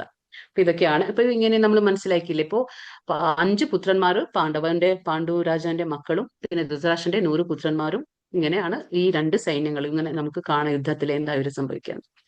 പിന്നെ ഭഗവത്ഗീതയിലെ വിഭാഗങ്ങൾ എന്തൊക്കെയാണ് നമുക്കറിയാം. 18 അധ്യായങ്ങളുണ്ട്. അതിൽ കർമ്മയോഗ 1-6 അധ്യായങ്ങള്, ഭക്തിയോഗ 7-12, ജ്ഞാനയോഗ 13-18. 700 ശ്ലോകങ്ങളും 18 അധ്യായങ്ങളുമാണ് ഭഗവത്ഗീതയിൽ. ഇപ്പോൾ എന്താ പറയുന്നത്? ആചാര്യന്മാർ ഭക്തിയോഗ ശ്രീമദ് ഭഗവത്ഗീതയുടെ മധ്യത്തിൽ ഇരിക്കുന്നതിന്റെ കാരണങ്ങൾ പറഞ്ഞിരിക്കുന്നു. അവ താഴെ കൊടുത്തിരിക്കുന്നു. എന്തുകൊണ്ടാണ് ഈ ഭക്തിയോഗ മധ്യത്തിൽ വെച്ചത്? സ്റ്റാർട്ടിങ് കർമ്മയോഗ, അവസാനം ജ്ഞാനയോഗ. പക്ഷെ എന്താണ് ഈ ഭക്തിയോഗം മധ്യത്തിൽ കൊണ്ടുവച്ചത്? ഭക്തി രഹസ്യമാണ്. എന്താണ്? ഭക്തി രഹസ്യമാണ്. ഭക്തിയാണ് എല്ലാ ഗ്രന്ഥങ്ങളുടെയും സാരാംശം. അപ്പൊ നമ്മൾ ഭഗവത്ഗീതയിൽ മനസ്സിലാക്കി ആദ്യത്തെ ലെവലിൽ കൃഷ്ണൻ എല്ലാത്തിലും ഊന്നി പറയുന്ന ഒരു കാര്യമുണ്ട് അല്ലെ? ഭക്തിയ ഭക്തിയ ഭക്തിയ, എന്റെ അടുത്തേക്ക് എങ്ങനെ വരാം? ആ ഭക്തി മാത്രമാണ്. ഭക്തിയോടെ സ്നേഹത്തോടെ ഭക്തിയ മാം അഭിജാനാതി, എന്നെ മനസ്സിലാക്കണമെങ്കിൽ ഭക്തി വേണം. ഭക്തി കൊണ്ട് മാത്രമേ എന്നെ മനസ്സിലാക്കാൻ പറ്റുള്ളൂ. കൃഷ്ണൻ എന്താ പറയാ എല്ലാ ഇതിലും പറയുന്നുണ്ട് അല്ലെ? മധ്യത്തിലുള്ള 7-12 അധ്യായം വരെ ഭക്തി ഭക്തി എന്നുള്ള കാര്യം നമുക്ക് കേൾക്കാം. അപ്പൊ അത്രയ്ക്കും രഹസ്യമായ കാര്യമാണ് ഭക്തി. അതുകൊണ്ടാണ് അത് സീക്രട്ട് ആയതുകൊണ്ട് സെൻട്രൽ വെച്ചിരിക്കുക, പ്രൊട്ടക്ഷൻ ആണ് അതിന്. അപ്പൊ ഭക്തിയാണ് എല്ലാ ഗ്രന്ഥങ്ങളുടെയും സാരാംശം. നമ്മൾ ഏതൊരു ഗ്രന്ഥം എടുത്താലും ഇപ്പോ 15-ാം അധ്യായത്തിൽ കൃഷ്ണൻ പറയുന്നുണ്ട് എന്താണ്? ഏത് വേദങ്ങൾ പഠിച്ചാലും ആ വേദങ്ങളൊക്കെ ചൂണ്ടിക്കാണിക്കുന്നത് ആരെയാണ്? ഭഗവാനെ തന്നെയാണ്, ഭക്തിയാണ്. അപ്പൊ ഭക്തി ഇല്ലാതെ കർമ്മയോഗവും ജ്ഞാനയോഗവും ജീവനില്ല.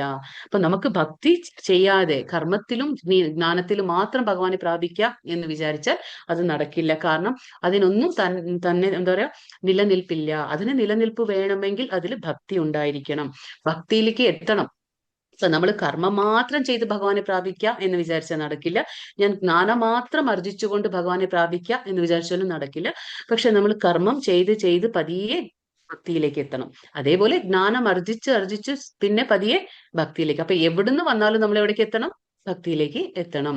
ഭക്തിയാണിന്ന് എന്താ പറയാ, ഭക്തിയാണ് ഇതിന് ജീവൻ നൽകുന്നത്. അപ്പൊ എല്ലാത്തിനും ജീവൻ നൽകുന്നത് എന്താണ്? ഭക്തിയാണ്. പൊതുവെ മനുഷ്യർ അടുപ്പത്തിലാകാതെ രഹസ്യമായ കാര്യങ്ങൾ വെളിപ്പെടുത്തില്ല. അതുകൊണ്ട് ബഹുമാനാർത്ഥം ഭക്തി മധ്യത്തിൽ കൊടുത്തിരിക്കുന്നു. ഇപ്പൊ നമുക്കറിയാം അല്ലെ, ഇപ്പൊ നമ്മൾ ഒരാളെ ആദ്യം തന്നെ കാണുമ്പോൾ തന്നെ നമ്മൾ നമ്മുടെ ജീവിതത്തിലെ രഹസ്യങ്ങളോ നമ്മുടെ ബുദ്ധിമുട്ടുകളോ നമ്മുടെ പ്രശ്നങ്ങളോ നമ്മൾ ആരോടും ഷെയർ ചെയ്യില്ല അല്ലെ. എന്തുകൊണ്ട്? അവരെ കാണുമ്പോൾ നമുക്കൊരു വിശ്വാസം വരണം അല്ലെ. നമുക്കൊരു കാണുമ്പോൾ കണ്ട് കണ്ട് പരിചയമായി അവരെ കുറിച്ച് കൂടുതൽ കൂടുതൽ മനസ്സിലാക്കി ഇടപഴകി കഴിഞ്ഞാൽ മാത്രമാണ് നമ്മൾ നമ്മുടെ മനസ്സ് തുറക്കുന്നത്. മെല്ലെ മെല്ലെ നമ്മൾ നമ്മുടെ മനസ്സ് തുറക്കും. എന്തുകൊണ്ട്? നമുക്ക് ആ വിശ്വാസമുണ്ട്. അവരോട് നമുക്ക് പറയാം, അവരോട് എന്തും നമുക്ക് സംസാരിക്കാൻ പറയാം എന്നുള്ള ആ രഹസ്യങ്ങളൊക്കെ നമ്മൾ എപ്പോഴാ പറയാ? നമ്മൾ അവരായിട്ട് അടുപ്പത്തിലാകുമ്പോൾ. അങ്ങനെ ഒരു എന്താ പറയാ, മനസ്സിലാക്കി കഴിഞ്ഞ് നമ്മൾ രഹസ്യങ്ങൾ പറയുന്ന പോലെ അതേപോലെ ഭക്തി എന്ത് ചെയ്തോണ്ട് ഭഗവാൻ സെന്ററിൽ വെച്ചോണ്ട് മധ്യത്തിൽ വെച്ചോണ്ട്. കാരണം കുറച്ച് ജ്ഞാനം മനസ്സിലാക്കണം ഭഗവാനെ കുറിച്ച്, കുറച്ച് കർമ്മങ്ങൾ എങ്ങനെ ചെയ്യണം ഭഗവാന് വേണ്ടിയിട്ടെന്ന് മനസ്സിലാക്കണം. ആദ്യം നമ്മൾ കർമ്മങ്ങൾ ചെയ്ത് ചെയ്ത് ഫസ്റ്റ് നമ്മൾ ജ്ഞാനം സമ്പാദിച്ചെടുക്കും ഭഗവാന്റെ കാര്യങ്ങൾ. എന്നിട്ട് നമ്മൾ കുറെ ഭഗവാന് വേണ്ടി കർമ്മങ്ങൾ ചെയ്യും. അങ്ങനെ കർമ്മവും ജ്ഞാനവും എല്ലാം ചെയ്ത് ചെയ്ത് നമുക്ക് അവസാനം ഭഗവാനോടൊരു ഇഷ്ടം തോന്നും. അങ്ങനെയാണ് നമുക്ക് ഭക്തിയിലേക്ക് എത്താൻ പറ്റുള്ളൂ. അതുകൊണ്ടാണ് ആ ബഹുമാനാർത്ഥം, റെസ്പെക്റ്റോടെ നമ്മൾ പറയില്ല, ഗൗരവാർത്ഥം ഭക്തി മധ്യത്തിൽ കൊടുത്തിരിക്കുന്നു. ഏറ്റവും പ്രാധാന്യമുള്ളതിനാൽ ഭക്തി മധ്യത്തിൽ കൊടുത്തിരിക്കുന്നു. അതിന് വളരെ പ്രാധാന്യമുണ്ട് ഭക്തിക്ക്. ഉദാഹരണം, തന്റെ സൈന്യത്തോടൊപ്പം യാത്ര ചെയ്യുന്ന രാജാവ് മധ്യത്തിലാണ്. അങ്ങനെ അദ്ദേഹം സുരക്ഷിതനാണ്. നമുക്കറിയാലോ അല്ലെ, ഒരു രാജാവ് അല്ലെങ്കിൽ ഒരു നമ്മുടെ പ്രൈം മിനിസ്റ്റർ എന്തെങ്കിലും ഒരു വലിയ VIP ഒക്കെ പോകുമ്പോൾ എന്താണ്, എസ്കോർട്ട് ഉണ്ടാവും അല്ലെ. അത്രയും പ്രൊട്ടക്ഷൻ ഉണ്ടാവും, അത്രയും സംരക്ഷണം ഉണ്ടാവും.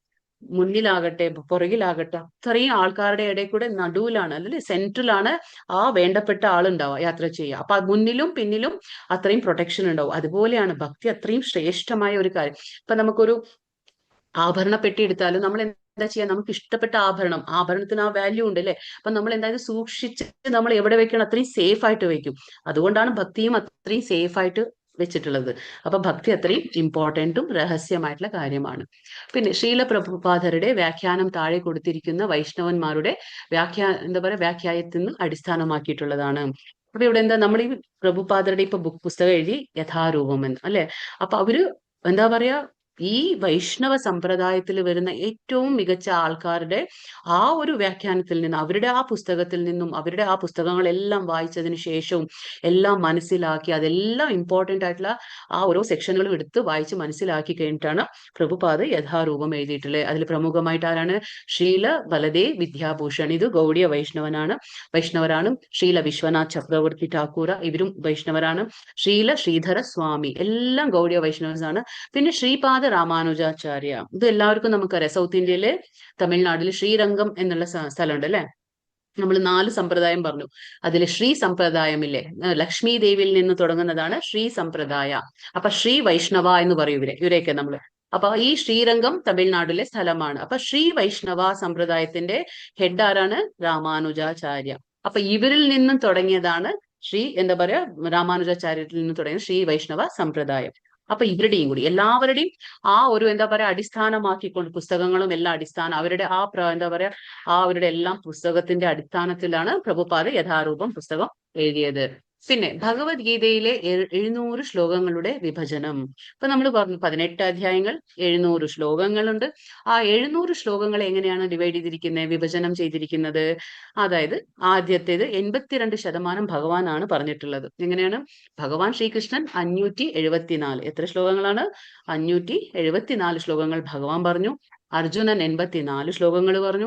സഞ്ജയൻ 41 ശ്ലോകങ്ങളും പറഞ്ഞു. ധൃതരാഷ്ട്രൻ ഒരൊറ്റ ശ്ലോകം. നമുക്കറിയാം അല്ലെ, ധൃതരാഷ്ട്രരുടെ ചോദ്യം തുടങ്ങുന്നതേ, നമ്മുടെ ഭഗവത്ഗീത തുടങ്ങുന്നതേ ധൃതരാഷ്ട്രരുടെ ചോദ്യത്തിലാണ്. അപ്പൊ ഒരേ ഒരു ശ്ലോകമാണ് ധൃതരാഷ്ട്രർ പറഞ്ഞിട്ടുള്ളൂ. അങ്ങനെ സഞ്ജയൻ 41, അർജുനൻ 84, ഭഗവാൻ 574. അപ്പൊ ഇവിടുന്ന് നമുക്ക് തുടങ്ങാൻ പോവാണ്. ഇതായിരുന്നു ഒരു ബാക്ക്ഗ്രൗണ്ട്, പശ്ചാത്തലം. ഇപ്പൊ നമുക്ക് തുടങ്ങാം. ഓം നമോ ഭഗവതേ വാസുദേവായ.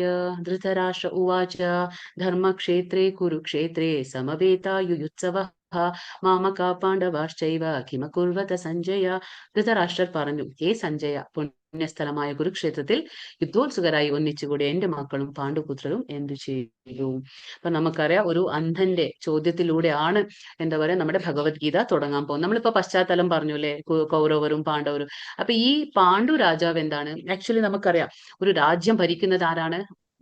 ഒരു കുടുംബത്തിലെ മൂത്ത ജ്യേഷ്ഠൻ ആരായിരിക്കട്ടെ, മൂത്ത ആളായിരിക്കും രാജ്യം ഭരിക്കുക. പക്ഷേ മൂത്ത ആൾ ആരാണ്? ധൃതരാഷ്ട്രനായിരുന്നു. പക്ഷെ ജന്മന അന്ധനായതുകൊണ്ട് രാജ്യം ഭരിച്ചിരുന്നത് ആരാണ്? പാണ്ഡുവായിരുന്നു. അതായത് ഈ എന്താ പറയാ അർജുനന്റെ, യുധിഷ്ഠിരന്റെ, ഭീമന്റെ ഒക്കെ അച്ഛനായിരുന്നു. പാണ്ഡു രാജാവായിരുന്നു രാജ്യം ഭരിച്ചിരുന്നത്. പക്ഷെ ധൃതരാഷ്ട്രൻ ഇത് സഹിക്കുന്നില്ല. അതായത് കണ്ണില്ലാത്തത് കൊണ്ടല്ലേ ഇങ്ങനെ രാജ്യം ഭരിക്കുന്നത്? അസൂയയാണ്, സ്വന്തം അനിയനാണ്, പക്ഷെ എങ്കിലും അസൂയയാണ്. അപ്പൊ ഈ പാണ്ഡു മഹാരാജാവാണ് രാജ്യം ഭരിച്ചിരുന്നത്. പക്ഷേ ദൗർഭാഗ്യം എന്ന് പറഞ്ഞാൽ ഇപ്പൊ ഈ ധൃതരാഷ്ട്രം മനസ്സിൽ വിചാരിച്ചിരുന്നു, ഇനിയിപ്പോ പാണ്ഡു രാജാവിന്റെ കാലം കഴിഞ്ഞാൽ എന്റെ ദുര്യോധനനെ ഞാൻ രാജ്യത്തിൽ ഇരുത്തണം, രാജ്യഭരണത്തിൽ ഇരുത്തണം എന്ന് ആലോചിക്കായിരുന്നു. പക്ഷെ അവിടെ എന്താ സംഭവിക്കാന്ന് വെച്ചാൽ ഇവര് മരിക്കുകയാണ്. ആര്? രാജാവും മരിക്കുകയാണ്. പാണ്ഡു രാജാവ് മരിക്കുമ്പോഴെന്താണ്, അപ്പോ ധൃതരാഷ്ട്രയുടെ പുത്രനായ ദുര്യോധനല്ല വയസ്സിൽ മൂത്തത്. ആരാണ്? അപ്പൊ അത് നമ്മുടെ ധർമ്മരാജാവാണ്. അതായത് യുധിഷ്ഠിരനാണ് വയസ്സിൽ മൂത്തത്. അപ്പൊ വീണ്ടും അവിടെ ആരാണ് വരുന്നത്? അപ്പൊ അവിടെ രാജ്യം ഭരിക്കുന്നത് യുധിഷ്ഠിര മഹാരാജാവാണ്. അതും സഹിക്കില്ല. അതായത് എനിക്കോ കിട്ടിയില്ല, എന്റെ മക്കൾക്ക് കിട്ടും വിചാരിച്ചു, അതും കിട്ടിയില്ല. അപ്പൊ ആകെ വിഷമാണ്. വിഷവും വൈരാഗ്യ ബുദ്ധിയും എന്താ പറയുക, വിദ്വേഷവും കുശുമ്പും കുനിഷ്ഠം എല്ലാം ഉണ്ട് ആർക്ക്? ധൃതരാഷ്ട്രർക്ക്. അപ്പൊ ഇത് ചെറുപ്പത്തിലെ സ്വന്തം മക്കൾ, ഇപ്പൊ നമ്മൾ നമ്മുടെ വീട്ടിൽ ഒരാളെ കുറിച്ച് നിരന്തരം ഒരു വ്യക്തിയെ കുറിച്ച് നമ്മൾ പറഞ്ഞുകൊണ്ടിരുന്ന എന്താവും? മക്കളും അത് കണ്ടുപഠിക്കുകയാണ്. മക്കൾക്കും സ്വാഭാവികമായിട്ടും അവരെ കാണുമ്പോൾ ഒരു വൈരാഗ്യ ബുദ്ധി വരും, ദേഷ്യം വരും അല്ലെ. ഇങ്ങനെയാണ് എൻ്റെ അച്ഛനമ്മ പറഞ്ഞിരുന്നതെന്ന്. അപ്പൊ അതേപോലെയാണ് ധൃതരാഷ്ട്രരുടെ ആ വൈരാഗ്യ ബുദ്ധി, ആ വിദ്വേഷം എല്ലാം മക്കളിലെ നിറച്ചു കൊടുത്തു. ആര്?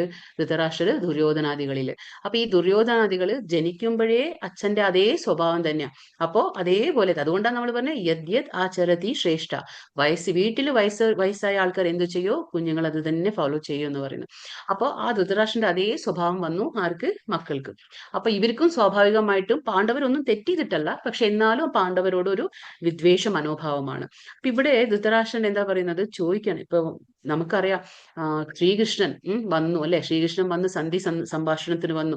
കാരണം ഇവരൊരു കുബുദ്ധിയിൽ എന്താ തന്ത്രം ഉപയോഗിച്ച് തന്ത്രപരമായിട്ട് അവരെ ആ ഒരു ചൂതുകളിയിൽ തോൽപ്പിച്ചു കഴിഞ്ഞവരെ 12 വർഷം വനവാസവും അത് കഴിഞ്ഞ് 1 വർഷം അജ്ഞാതവാസവും എല്ലാം കഴിഞ്ഞ് തിരിച്ചെത്തുമ്പോഴും പാവം അവർക്ക് ആ ഒരു അവകാശപ്പെട്ട ആ ഒരു രാജ്യഭാരം കൊടുക്കുന്നില്ല, ഒന്നും കൊടുക്കുന്നില്ല.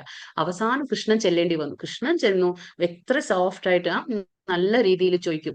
അവർക്ക് എന്തെങ്കിലും ഒരു 5 ഗ്രാമങ്ങൾ കൊടുത്തൂടെ നിനക്ക്? അവര് ക്ഷത്രിയരല്ലേ, അവർക്ക് എന്തെങ്കിലുമൊക്കെ ഭരിക്കണ്ടേ? അതല്ലേ അവരുടെ ധർമ്മം. എന്ത് സംസാരിച്ചാലും ദുര്യോധനൻ പറഞ്ഞു, കൊടുക്കാൻ ഞാൻ തയ്യാറല്ല.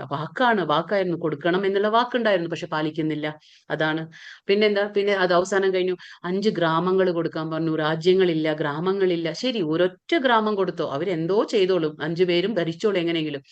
അപ്പൊ പറഞ്ഞു, ഞാൻ ഒരു മുട്ടുസൂചി കുത്താനുള്ള ഇടം പോലും കൊടുക്കില്ല എന്ന് പറഞ്ഞപ്പോ അവസാനം ഇവർക്ക് എന്ത് പറഞ്ഞിട്ടും കൃഷ്ണ ഭഗവാൻ ചെന്നു. എന്ത് പറഞ്ഞിട്ട്, നമ്മൾ പറഞ്ഞില്ലേ, കൃഷ്ണൻ പറയാറുണ്ടല്ലോ, അവജാനന്തി മാം മൂഢ, ഞാൻ മനുഷ്യരൂപത്തിൽ വരുമ്പോൾ വിഡ്ഢികൾക്ക് എന്നെ മനസ്സിലാകില്ല. അതുകൊണ്ടാണ് ഇത്രയും പറഞ്ഞിട്ടും ഭഗവാനെ തിരിച്ചറിയാൻ കഴിഞ്ഞില്ല ദുര്യോധനന്. അവസാനം പറഞ്ഞു, മുട്ടു സൂചി കുത്താനുള്ള ഇടം പോലും കൊടുക്കില്ല. അവസാനം എന്താ വരുന്ന, അവിടെ യുദ്ധം വേണ്ടി വരികയാണ്. കാരണം ആ അധർമ്മം ജയിക്കാൻ പാടില്ല. ധർമ്മത്തിലുള്ളവർ മാത്രമേ രാജ്യം ഭരിക്കാൻ പാടുള്ളൂ. അല്ലെങ്കിൽ ആ പ്രജകളുടെ അവസ്ഥ എന്തായിരിക്കും അല്ലെ? അധർമ്മത്തിലുള്ള ആൾക്കാർ രാജ്യം ഭരിച്ചു കഴിഞ്ഞാല് പ്രജകൾക്ക് എവിടെയാ ഒരു സുഖം കിട്ടുക അല്ലെ? അതാണ് സംഭവിച്ചത്. അവസാനം ഒരു യുദ്ധത്തിന്റെ ആവശ്യം വരാണ്. സ്വന്തം അനിയനാണ് ആര്? അനിയനായിരുന്നു പാണ്ഡു. പാവം പാണ്ഡു മരിച്ച, അപ്പൊ നമ്മൾ എന്താ വെച്ചാൽ സാധാരണ അല്ലെ, അനിയൻ മരിച്ചു കഴിഞ്ഞാൽ അനിയന്റെ മക്കളെ സ്വന്തം മക്കളെ പോലെ നമുക്ക് നോക്കി നടത്തേണ്ട ഒരു കടമ ഉണ്ട് അല്ലെ, ബാധ്യതയുണ്ട്. പക്ഷെ അതല്ല ചെയ്ത് ജ്യേഷ്ഠൻ നോക്കി വളർത്തി. ആരെ? പാണ്ഡവന്മാരെ നോക്കി വളർത്തിയെങ്കിലും വലുതാകുമ്പോൾ എന്താണ്, എന്റെ മക്കൾ, അതായത് എന്റെ മകൻ രാജ്യം ഭരിക്കണം. സ്വന്തം മക്കൾ അപ്പൊ വേർതിരിക്കുകയാണ്. മാമകഹ പാണ്ഡവാശ്ചൈവ. മാമക എന്ന് പറഞ്ഞ എന്റെ മക്കള്. അതായത് സ്വാർത്ഥ മനോഭാവമാണ് നമുക്ക് കാണാൻ കഴിയുന്നത്. പാണ്ഡവരും ആരാണ്? കുരു വംശത്തിൽപ്പെട്ടത് തന്നെയാണ്.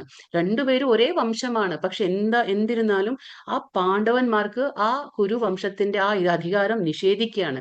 അവര് വേറെ, അവര് പാണ്ഡവർ എന്ന് വേർതിരിക്കുകയാണ് അവിടെ കാണുന്നത്. അത് നമുക്ക് വ്യക്തമായിട്ട് മനസ്സിലാക്കാൻ പറ്റും. ആ ഒരു സ്വാർത്ഥ മനോഭാവം ഇവിടെ ധൃതരാഷ്ട്രന്റെ. എന്നിട്ട് എന്താ പറയുന്നത്, ഇപ്പൊ ചോദിക്കാണ് സഞ്ജയനോട്. സഞ്ജയൻ ആരാണ്? സഞ്ജയൻ ധൃതരാഷ്ട്രന്റെ മന്ത്രിയാണ്. സഞ്ജയൻ വ്യാസദേവന്റെ ശിഷ്യനും കൂടിയാണ്. ആരുടെ? വ്യാസദേവന്റെ ശിഷ്യൻ. അപ്പൊ സഞ്ജയന് ഒരു പ്രത്യേക കഴിവ് എന്താ? ഇത് ശിഷ്യനായതുകൊണ്ട് വ്യാസദേവർ അനുഗ്രഹിച്ചിട്ടുണ്ട്. അതായത് നിനക്ക് ദിവ്യചക്ഷുസ്, അത് എവിടെ ഇരുന്നിട്ട് വേണമെങ്കിലും യുദ്ധക്കളത്തിൽ എന്താണോ സംഭവിക്കുന്നത് അതൊക്കെ ഇരുന്നിട്ട് കൊട്ടാരത്തിൽ ഇരുന്നു കൊണ്ട് കാണാനുള്ള ഒരു ദിവ്യ ചക്ഷുസ്, ചക്ഷുസ് എന്ന് പറഞ്ഞ നേത്രങ്ങൾ ആർക്ക്? സഞ്ജയനുണ്ട്. അപ്പൊ അതുകൊണ്ടാണ്, കാരണം ധൃതരാഷ്ട്ര അന്ധനാണ്, അപ്പൊ പോകാൻ പറ്റില്ല അല്ലെ, യുദ്ധക്കളത്തിൽ എന്താ സംഭവിക്കണെന്ന് കാണാൻ പറ്റില്ല. അപ്പൊ ഇവിടെ കൊട്ടാരത്തിൽ ഇരുന്നു കൊണ്ട് മന്ത്രിയോട് ചോദിക്കാണ്, എന്താ ഇപ്പൊ അവിടെ സംഭവിക്കണേ? യുദ്ധക്കളത്തിൽ ഇപ്പൊ എന്താ സംഭവിക്കണേ? സഞ്ജയ, പുണ്യസ്ഥലമായ, കാരണം ഏതാ അവിടെ യുദ്ധം നടക്കുന്ന സ്ഥലം ഏതാണ്? കുരുക്ഷേത്ര. പക്ഷെ കുരുക്ഷേത്രത്തിന് വേറൊരു പേരെന്താണ്? ധർമ്മക്ഷേത്ര. എന്തുകൊണ്ട് നമ്മൾ അതിനെ ധർമ്മക്ഷേത്രം എന്ന് പറയും? കാരണം അവിടെ വൈദിക ക്രിയകൾ നടക്കുന്ന സ്ഥലമാണ്, ധർമ്മക്ഷേത്രമാണ്. പിന്നെ ദേവന്മാർക്ക് പോലും ആരാധനാ സ്ഥലമാണ് ഏത്? കുരുക്ഷേത്ര. അപ്പൊ അവിടെ ധർമ്മത്തിന് മാത്രമേ ജയമുണ്ടാവുള്ളൂ, അധർമ്മത്തിന് അവിടെ ജയിക്കാൻ പറ്റില്ല. അപ്പൊ ചോദിക്കുകയാണ്, പുണ്യസ്ഥലമായ ക്ഷേത്രത്തിൽ യുദ്ധോത്സുകരായി ഒന്നിച്ചുകൂടി എന്റെ മക്കൾ പാണ്ഡുപുത്രന്മാർ എന്തു ചെയ്തു? ഈ ചോദ്യത്തിന് ഇവിടെ പ്രസക്തി ഇല്ല അല്ലെ, നമുക്കറിയില്ലേ. നമ്മൾ ഹോട്ടലിൽ പോകുന്ന എന്തിനാ? ഭക്ഷണം കഴിക്കാൻ. സ്കൂളിൽ പോകുന്ന എന്തിനാ? പഠിക്കാൻ. ഹോസ്പിറ്റലിൽ പോകുന്ന എന്തിനാ? ചികിത്സ നേടാൻ. അപ്പൊ ഈ യുദ്ധക്കളത്തിലേക്ക് എന്തിനാ എല്ലാരും പോകുന്നത്? യുദ്ധം ചെയ്യാൻ തന്നെയല്ലേ. അവിടെ പേടിയാണ്. ധൃതരാഷ്ട്രക്ക് എന്താ അറിയോ, ഇനി ഇവർ രണ്ടുപേരും എങ്ങാനും എന്താ പറയുക ഒത്തുതീർപ്പാക്കുമോ, ഇനി അവിടെ യുദ്ധം സംഭവിക്കില്ല എന്നുള്ള ചിന്ത വരുന്നത്. കാരണം എന്റെ മകൻ രാജ്യം ഭരിക്കണം, അവന് എങ്ങനെയെങ്കിലും രാജ്യം ഭരിക്കണം. ഇവര് തോറ്റാലും വേണ്ടില്ല, അനിയന്റെ മക്കള് എന്താ പോലെ എന്ത് തന്നെ സംഭവിച്ചാലും അവൻ രാജ്യം ഭരിക്കണം, എന്റെ മകൻ, എന്റെ എന്നുള്ള ആ സ്വാർത്ഥ മനോഭാവമാണ് നമുക്കിവിടെ കാണാൻ കഴിയും. ഇപ്പൊ വ്യാസ ശിഷ്യനായിരുന്നു സഞ്ജയൻ. വ്യാസദേവന്റെ കരുണയാൽ ധൃതരാഷ്ട്രരുടെ കൊട്ടാരത്തിൽ ഇരുന്നു കൊണ്ട് തന്നെ കുരുക്ഷേത്രത്തിലെ യുദ്ധരംഗം കാണാൻ അദ്ദേഹത്തിന് സാധിച്ചിരുന്നു. അതൊരു കരുണയാണ്. ആർക്ക്? സഞ്ജയന് കിട്ടിയ കരുണ, വ്യാസദേവന്റെ കരുണ മൂലം കിട്ടിയ ഒരു അനുഗ്രഹമാണ്. എവിടെ ഇരുന്നിട്ട് വേണമെങ്കിലും യുദ്ധക്കളത്തിലെ കാര്യങ്ങൾ നമ്മൾ പറയില്ലേ, ലൈവ് ടെലികാസ്റ്റിംഗ്, അങ്ങനെ എല്ലാം കാണാൻ കഴിഞ്ഞിരുന്നു. പിന്നെ ധർമ്മപിതാവായ ശ്രീകൃഷ്ണന്റെ സാന്നിധ്യത്തിൽ ധർമ്മഭൂമിയായ കുരുക്ഷേത്രത്തിൽ വെച്ച് വിളനിലത്തിലെ കളകൾ എന്ന പോലെ എന്താ പറയുക ധൃതരാഷ്ട്രപുത്രന്മാരെ ആയ ദുര്യോധനാദികളെ പൂർണ്ണമായും നശിപ്പിക്കുമെന്ന് യുധിഷ്ഠിരന്റെ നേതൃത്വത്തിലുള്ള ധാർമ്മികരെ ഭഗവാൻ നാടുവാഴിക്കുമെന്നും ഇതിന്റെ തുടക്കത്തിൽ തന്നെ നമുക്ക് വ്യക്തമാകുന്നു. ഇപ്പൊ നമുക്ക് ആദ്യ ശ്ലോകത്തിൽ തന്നെ നമുക്ക് വ്യക്തമാണ്. കാരണം ധർമ്മക്ഷേത്രത്തിന്റെ എന്താ പറയാ, ഈ കുരുക്ഷേത്രത്തിന്റെ ഒരു പേര് ധർമ്മക്ഷേത്രം, പുണ്യസ്ഥലമാണത്. അപ്പൊ നമുക്കറിയാം അല്ലെ, നമ്മളൊരു കൃഷി സ്ഥലത്ത് നമ്മൾ എന്താ പറയാ എന്താ പറയാ വിത്ത് പാകുമ്പോൾ നമുക്ക് എന്താണ് അവിടെ ആ വിളകളൊക്കെ വരുമ്പോൾ നമുക്ക് അവിടെ എന്താണ്, ആ വിളകൾ വരുമ്പോൾ അതിന്റെ കൂടെ തന്നെ എന്ത് വരും? കളകളും വരും. പക്ഷെ നമുക്ക് അവിടെ എന്താ, ആ വിള നന്നായി വരണമെങ്കിൽ കളകളെ നമ്മൾ ഇല്ലാണ്ടാക്കണം. അതേപോലെ ആ വിളനിലത്തിലെ കളകളായിരുന്നു ഈ ദുര്യോധനാദികൾ. ആരാണ്? ഈ ദുര്യോധനൻ എന്ന ആ കളകളെ ഇല്ലാണ്ടാക്കാണ് ഭഗവാൻ ആ സ്ഥലം തന്നെ തിരഞ്ഞെടുത്തത്, ധർമ്മക്ഷേത്രമായ കുരുക്ഷേത്രം. കാരണം അവിടെ ധർമ്മം മാത്രമേ ജയിക്കുള്ളൂ. ഈ കളകളെന്ന ഈ ദുര്യോധനാദികളെ ഇല്ലാതാക്കും ഭഗവാൻ, അവരെ വേരോടെ പുറത്തേക്കാക്കും. കാരണം നമുക്കറിയാലോ അല്ലെ, ആ കൃഷി സ്ഥലത്ത് നല്ലതുപോലെ എന്താ പറയാ ആ വിളകൾ വരണമെങ്കിൽ കളകളെ ഇല്ലാണ്ടാക്കണം. അത് വേസ്റ്റ് ആണ് അല്ലെ, അതൊക്കെ എന്താണ്, അത് എന്താ പറയാ പുല്ല് പോലെ അല്ലെ, അത് എന്താ പറയാ നമ്മളത് പാഴ്പുല്ലാണ്. അതൊക്കെ നമ്മൾ എടുത്തു കളഞ്ഞില്ലെങ്കിൽ അത് നമുക്ക് ബുദ്ധിമുട്ടുണ്ടാക്കും. അതുകൊണ്ട് തന്നെ കൃഷ്ണൻ അത് എന്താ പറയാ, അത് നേരത്തെ കൃഷ്ണൻ അറിയായിരുന്നു, ഈ കളകൾ എന്ന പോലെ ദുര്യോധനാദികളെ ഭഗവാൻ പൂർണ്ണമായി നശിപ്പിക്കും എന്ന് ഉറപ്പായിരുന്നു. അത് നമുക്ക് ആദ്യം തന്നെ അതേപോലെ ധർമ്മത്തിന്റെ പാതയിൽ സഞ്ചരിക്കുന്ന ഈ എന്താ പറയാ പാണ്ഡവന്മാർക്ക് ജയമുണ്ടാകും, അവരെ നാടുവാഴിക്കുമെന്ന് ഇതിന്റെ തുടക്കത്തിൽ തന്നെ നമുക്ക് ഭഗവാൻ വ്യക്തമാക്കി തരികയാണ്. അതുകൊണ്ടാണ് ഈ ധർമ്മക്ഷേത്രമായ കുരുക്ഷേത്ര ഭൂമിയെ തന്നെ ഭഗവാൻ തെരഞ്ഞെടുക്കാൻ കാരണം. സഞ്ജയ ഉവാച ദൃഷ്ട്വാ തു പാണ്ഡവാനീകം വ്യൂഢം ദുര്യോധനസ്തഥാ ആചാര്യമുപസംഗമ്യ രാജാ വചനമബ്രവീത്. സഞ്ജയൻ പറഞ്ഞു, അല്ലയോ രാജാവേ, പാണ്ഡുപുത്രന്മാർ സജ്ജമാക്കിയ സൈന്യത്തെ കണ്ടു ദുര്യോധന മഹാരാജാവ് ആചാര്യന്റെ മുമ്പിൽ തന്നെ ചെന്ന് ഇങ്ങനെ പറഞ്ഞു. അതായത് എന്താ പറഞ്ഞപ്പോ ചോദിക്കുകയാണ്, ധൃതരാഷ്ട്രൻ ചോദിച്ചു അവിടെ എന്താ സംഭവിക്കണേ. അപ്പൊ സഞ്ജയൻ പറയാണ്, കാണുകയാണ്, ദിവ്യ നേത്രങ്ങൾ കൊണ്ട് കാണുകയാണ്. അപ്പൊ പറയാണ്, അങ്ങേരുടെ പുത്രം അതായത് ദുര്യോധനൻ ഇപ്പൊ പോവാണ്. എന്താ ചെയ്യണേ? എവിടേക്ക് പോവാണ്? സൈന്യങ്ങളെല്ലാം കണ്ടുകൊണ്ട് ആചാര്യന്റെ അടുത്തേക്ക് പോവാണ്. ആരാണ് ദുര്യോധനന്റെ ആചാര്യനൊക്കെയാണ്? ദ്രോണാചാര്യ. അപ്പൊ ദ്രോണാചാര്യരുടെ അടുത്തേക്ക് ചെല്ലാണ് ആര്? ദുര്യോധനൻ. ജനനം മുതൽക്കേ അന്ധനായിരുന്നു ധൃതരാഷ്ട്രൻ. ആ നിർഭാഗ്യവശാൽ ആധ്യാത്മിക വീക്ഷണവും അദ്ദേഹത്തിന് ഇല്ലായിരുന്നു. ധർമ്മത്തെ സംബന്ധിച്ചിടത്തോളം തന്റെ മക്കളും അത്ര തന്നെ അന്ധരാണ്, അദ്ദേഹത്തിന് നന്നായി അറിയാം. അപ്പൊ ദുര്യോധന ഇവരെന്താ പറയാ, ധൃതരാഷ്ട്രർക്ക് നന്നായിട്ട് അറിയാം, ജന്മന അന്ധനായിരുന്നു. മക്കളും എന്താണ്, ധർമ്മത്തിന്റെ കാര്യം വരുമ്പോൾ അവരും അന്ധതയിലാണ്. ആര്? ദുര്യോധനാദികൾക്ക് ഒരു ധർമ്മത്തിന്റെ കാര്യവും ഇല്ല. അവര് ധർമ്മത്തിന്റെ കാര്യം വരുമ്പോ അവരെല്ലാം അന്ധരാണ്. ആര്? ദുര്യോധനാദികൾ. അത് നല്ലതുപോലെ ബോധ്യം ആർക്കുണ്ടായിരുന്നു? ധൃതരാഷ്ട്രർക്ക് ഉണ്ടായിരുന്നു. ഇപ്പോ അടുത്ത് ചെല്ലാണ് ആര്? ദുര്യോധനൻ ആചാര്യന്റെ അടുത്ത് ചെല്ലാണ്. എന്ത്? രണ്ട് സൈഡിലുള്ള ആ സൈന്യത്തെ നിരീക്ഷിച്ചു ദുര്യോധനൻ. ഇപ്പൊ ഗുരുവിന്റെ അടുത്ത് ചെല്ലാണ്. എന്ത് പറയാണ്? പശ്യൈതാം പാണ്ഡുപുത്രാണാം ആചാര്യ മഹതീം ചമും വ്യൂഢം ദ്രുപദപുത്രേണ തവ ശിഷ്യേണ ധീമത. മ്യൂട്ട് ചെയ്യണേ. ഹരേ കൃഷ്ണ. ഇപ്പൊ പറയാണ്. അപ്പൊ എന്താ പറയുന്നത്? ഇപ്പോ അല്ലയോ ആചാര്യ, അങ്ങയുടെ ശിഷ്യനും ബുദ്ധിശാലിയുമായ ദ്രുപദപുത്രൻ ഒരുക്കി നിർത്തിയിട്ടുള്ള മഹത്തായ പാണ്ഡവ സൈന്യത്തെ കണ്ടു നോക്കൂ. അപ്പൊ പറയാണ്, ആര് പറയുന്നു? ദുര്യോധനൻ എവിടെ ചെന്നു? ദ്രോണാചാര്യരുടെ അടുത്ത് ചെല്ലാണ്. അവിടെ നിന്ന് പറയാണ് തന്റെ ശിഷ്യനായ ദ്രുപദപുത്രൻ, അതായത് വെറും അങ്ങനെ പറഞ്ഞാൽ മതി, തന്റെ ശിഷ്യനായ ദൃഷ്ടദ്യുമ്നൻ ഒരുക്കിയ സൈന്യം നോക്കൂ എന്ന് പറഞ്ഞാൽ മതി. പക്ഷെ അങ്ങനെയല്ല പറയുന്നേ. തന്റെ ശിഷ്യനായ ദ്രുപദപുത്രൻ ഒരുക്കിയ സൈന്യത്തെ ഒന്ന് നോക്കൂ. കാരണം ഓർമ്മിപ്പിക്കുകയാണ്. അതായത് ദ്രോണാചാര്യരുടെ ശത്രുസ്ഥാനത്താണ് ദ്രുപദൻ നിൽക്കുന്നത്. കാരണം ഇവർ രണ്ടുപേരും, അതായത് ദ്രോണാചാര്യൻ ഒരു ബ്രാഹ്മണനാണ്, ദ്രുപദൻ ഒരു ക്ഷത്രിയനും. അപ്പൊ ഇവർ രണ്ടുപേരും ബാല്യത്തിൽ സ്നേഹിതരായിരുന്നു. പക്ഷെ ഈ സ്നേഹിതരായിരിക്കുന്ന സമയത്ത് ദ്രുപദൻ വാക്ക് കൊടുക്കാണ്, ഞാൻ വലുതാകുമ്പോൾ നിനക്ക് വേണ്ടുന്ന പോലെ ഞാൻ സഹായിക്കാമെന്ന്. അത് മനസ്സിൽ വെച്ച് ഈ ദ്രോണാചാര്യർ വളരെ പാവപ്പെട്ട ആളാണ്. അപ്പൊ ഇവരെ സമീപിക്കുകയാണ്. ആരെ? ദ്രുപദനെ. വാക്ക് കൊടുത്തതല്ലേ, അപ്പൊ സമീപിക്കുകയാണ്. നീ ബാല്യത്തിൽ എനിക്ക് ഇങ്ങനെ ഒരു പ്രോമിസ് തന്നിരുന്നു, വാക്ക് തന്നിരുന്നു. അപ്പൊ ദ്രുപദൻ പറയാണ്, പണ്ടെങ്ങോ ചെറുപ്പത്തിൽ ഞാൻ പറഞ്ഞു എന്നും പറഞ്ഞ് അതും വിചാരിച്ച് എന്റെ അടുത്തേക്ക് നീ വരികയാണല്ലോ എന്നും പറഞ്ഞിട്ട് എന്താ പറയുന്നത് ഇപ്പൊ? അപ്പൊ അത് നടക്കില്ല. അത് അതായത് അവരെ എന്താണ് ആക്ഷേപിക്കുകയാണ്. ആരെന്നെ? ദ്രോണാചാര്യരെ ആക്ഷേപിക്കുകയും അവരെ നിന്ദിക്കുകയും ഒക്കെ ചെയ്തിട്ട് പറഞ്ഞു വിടാണ്. ആര്? ദ്രുപദൻ. ഇൻസൾട്ട്, അപമാനിക്കുകയാണ് ചെയ്യുന്നത്. അങ്ങനെ ദ്രോണാചാര്യർ എന്ത് ചെയ്തു? പാണ്ഡവരുടെ സഹായത്താൽ ദ്രുപദനെ ഒരു വട്ടം തോൽപ്പിക്കുകയുണ്ടായി, അപമാനിക്കുകയുണ്ടായി. അപ്പൊ അതേ ഒരു അപമാനം നേരിട്ട ഈ ദ്രുപദൻ എന്ത് ചെയ്യണു? വാശി വരാണ്. എന്നിട്ട് എന്താണ്? ഒരു യാഗം നടത്തും. അതായത് ദ്രോണാചാര്യരെ കൊല്ലാൻ വേണ്ടിയിട്ട് ഒരു പുത്രൻ വേണം എനിക്ക് എന്നും പറഞ്ഞു യാഗം നടത്തി ഒരു പുത്രനെ നേടും. അതാണ് ദൃഷ്ടദ്യുമ്നൻ.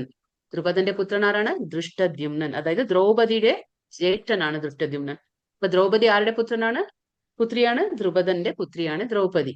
അപ്പോ ഇങ്ങനെ ഒരു ദൃഷ്ടദ്യുമ്നൻ എന്ന പുത്രനെ ദ്രുപദൻ നേടുകയാണ്. എന്നിട്ട് ആരെ കൊല്ലാണ്? ദ്രോണാചാര്യരെ. അപ്പൊ ദ്രോണാചാര്യരെ കൊല്ലാൻ വേണ്ടി ഉണ്ടാക്കിയ പുത്രനായാലും കൂടിയിട്ട് അവസാനം ആയുധമുറകളെല്ലാം പഠിക്കാൻ, അല്ലെങ്കിൽ ഈ സൈന്യ അഭ്യാസം പഠിക്കാൻ എവിടെയാ പറഞ്ഞു വിടുന്നത്? ദ്രോണാചാര്യരുടെ അടുത്ത് തന്നെ പറഞ്ഞു വിടാണ്. പക്ഷെ എങ്കിലും ഉദാരമതിയായ ഒരു ബ്രാഹ്മണൻ എന്ന നിലയ്ക്ക് ദ്രോണാചാര്യർ അവരെ തിരിച്ചയക്കുന്നില്ല. ആരെ? ദൃഷ്ടദ്യുമ്നനെ. ശത്രുവിന്റെ മകനാണ് എങ്കിലും എല്ലാം പഠിപ്പിച്ചു കൊടുക്കും അവന്.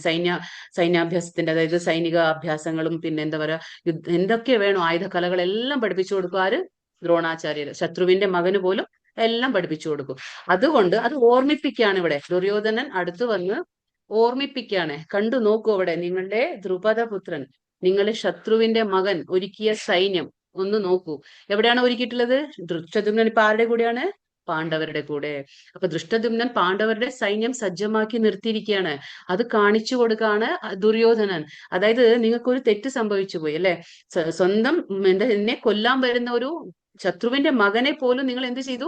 എല്ലാം പഠിപ്പിച്ചു കൊടുത്തു. ഇപ്പൊ അവൻ എന്താ ചെയ്യണേ? നിങ്ങളുടെ എതിർപക്ഷത്ത് നിന്ന് അവിടുത്തെ സൈന്യത്തെ സജ്ജമാക്കിയിരിക്കുകയാണ്. അതൊന്ന് കണ്ടു നോക്കൂ എന്ന് കളിയാക്കുന്ന രീതിയിൽ, അതായത് ഗുരുവിനെ കളിയാക്കാണ്. ഗുരുവിന്റെ ആ തെറ്റുകളെ ചൂണ്ടിക്കാണിക്കുകയാണ് ആര്? ദുര്യോധനൻ. നമുക്കറിയാം ഗുരുവിനെ എങ്ങനെ സമീപിക്കേണ്ടത്. നമ്മൾ വിനയത്തോടെ വേണം ഗുരുവിനെ സമീപിക്കാൻ. അവരുടെ അനുഗ്രഹം വാങ്ങണം അല്ലെ? ഒരു യുദ്ധം തുടങ്ങുമ്പോൾ ഗുരുവിന്റെ അനുഗ്രഹം വേണം നമുക്ക്. പക്ഷെ നേരെ തിരിച്ചാണ് ഇവിടെ ദുര്യോധനൻ ചെയ്യുന്നത്. അവരെ തെറ്റുകൾ ചൂണ്ടിക്കാണിക്കുകയാണ്.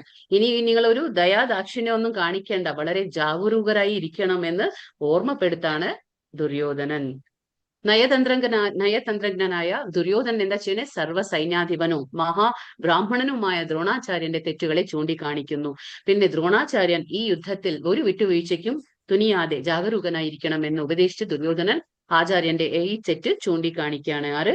ദുര്യോധനും ദ്രോണാചാര്യരുടെ തെറ്റുകളൊക്കെ ചൂണ്ടിക്കാണിക്കുകയാണ്. നയതന്ത്രം അല്ലെ? ഒരുപാട് നയതന്ത്രം, ഡിപ്ലോമസി എന്ന് പറയില്ലേ, അങ്ങനെയാണ് ദുര്യോധനന്റെ സ്വഭാവം. അത്ര ശൂരോ മഹേശ്വാസ ഭീമാർജുന സമായുധീം യുയുധാനോ വിരാട്ടശ്ച ദ്രുപദശ്ച മഹാരഥ ഭീമാർജുനന്മാരോട് കിടനിൽക്കുന്ന യുയുധാനൻ, വിരാടൻ, ദ്രുപദൻ എന്നീ വില്ലാളി വീരന്മാർ ആ സൈന്യത്തിലുണ്ട്. എല്ലാവരും ആരൊക്കെയുണ്ട്? ഒരുപാട് വില്ലാളി വീരന്മാര് ആ സൈന്യത്തിൽ ഉണ്ട്. അപ്പൊ അവരൊക്കെയുണ്ട്. പിന്നെ ദുഷ്ടകേതുശ്ചകീതാന കാശിരാജശ്ച വീര്യവാൻ പുരുജിത് കുന്തി ഭോജശ്ച ശൈഭ്യശ്ച നരപുംഗവഃ ദൃഷ്ടകേതു ചെകിതാന കാശിരാജ പുരുജിത് കുന്തി ഭോജൻ ശൈബൻ എന്നീ വീരന്മാരായ യോദ്ധാക്കളും അവിടെ സന്നിഹിതരായിട്ടുണ്ട്. അപ്പൊ ഓരോ സൈഡിൽ ആ സൈഡിലെ ഓരോ യോദ്ധാക്കളുടെ പേര് പറയാണ് ആര്? ദുര്യോധനൻ. യുധാമന്യശ്ച വിക്രാന്ത ഉത്തമൗജശ്ച വീര്യവാൻ സൗഭദ്ര ദ്രൗപദേയശ്ച സർവ ഏവ മഹാരഥാഃ. അപ്പൊ പറയാണ്, കൂടാതെ പരാക്രമിയായ യുധാമന്യു, ബലവാനായ ഉത്തമൗജസ്, പിന്നെ സൗഭദ്രപുത്രൻ, ദ്രൗപദിയുടെ മക്കള് എന്നിവരും യുദ്ധത്തിനൊരുങ്ങി നിൽക്കുകയാണ്. ഇവരെല്ലാവരും മഹാരഥന്മാർ തന്നെയാണ്. എന്താണ് മഹാരഥന്മാർ എന്ന് പറയാണ്? എന്താണ് ഇപ്പൊ മഹാരഥന്മാർ എന്ന് പറഞ്ഞ എന്താണ്? അതായത് ഈ നമ്മൾ മഹാരഥൻ എന്ന് പറഞ്ഞാല് ഒറ്റയടിക്ക് അത്രയും ശക്തി അവർക്ക് പവർ ഉണ്ട്. അതായത് ഒറ്റയടിക്ക് അവർക്ക് 7,20,000 ആൾക്കാരെ തോൽപ്പിക്കാനുള്ള ഒരു കഴിവുണ്ട്. മഹാരഥി എന്ന് പറഞ്ഞാൽ ഒറ്റയടിക്ക് അവർക്ക് 7,20,000 ആൾക്കാരും അവരുടെ മുന്നിൽ വന്നാൽ അവരെയൊക്കെ നേരിടാനുള്ള ഒരു മനക്കരുത്തും പിന്നെ ബാഹുവിന് എന്താ പറയാ, ആ ശരീരത്തിൽ കഴുത്തുണ്ട് അവർക്ക്. ആർക്ക്? മഹാരഥികൾക്ക്.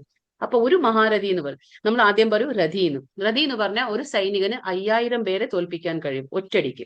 ആ രഥി എന്ന് പറഞ്ഞാൽ 5,000 പേര്. പിന്നെ അതിരഥി എന്ന് പറഞ്ഞാൽ 12 രഥിമാരുടെ തുല്യമാണ്. അതായത് 12 ഗുണിക്കുമ്പോ നമ്മൾ 5,000 എത്രയായി? 60,000. അപ്പൊ രഥി എന്ന് പറയുമ്പോ 5,000 പേരും, അതിരഥി എന്ന് പറയുമ്പോ 60,000 പേരും, പിന്നെ മഹാരഥി എന്ന് പറയുമ്പോ 12 അതിരഥികളാണ്. അതായത് 7,20,000 ആൾക്കാരെ തോൽപ്പിക്കാനുള്ള കഴിവ് മഹാരഥിമാർക്ക് ഉണ്ട്. അതാണ്. പിന്നെ നമ്മൾ ഈ അക്ഷോഹിണി സൈന്യത്തെ പറഞ്ഞു. ഇവർക്ക് പാണ്ഡവന്റെ സൈഡിൽ എത്രയുണ്ട് സൈന്യം? പാണ്ഡവരുടെ സൈഡിലുള്ളത് 7 അക്ഷോഹിണി സൈന്യമാണ്. പിന്നെ പ്ലസ് കൃഷ്ണനുണ്ട്.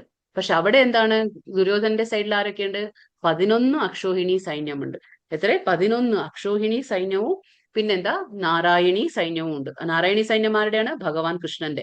അപ്പൊ ഭഗവാൻ കൃഷ്ണന്റെ നാരായണി സൈന്യമുണ്ട്, 11 അക്ഷോഹിണി സൈന്യം. അപ്പൊ ഒരു അക്ഷോഹിണി സൈന്യത്തിൽ എന്തൊക്കെ ഉണ്ടാവും എന്ന് വെച്ചാല്, ഒരു അക്ഷോഹിണി സൈന്യത്തില് 21,870 രഥങ്ങൾ ഉണ്ടാവും, 21,870 ആനകൾ ഉണ്ടായിരിക്കും, 65,610 കുതിരകൾ ഉണ്ടായിരിക്കും അവിടെ.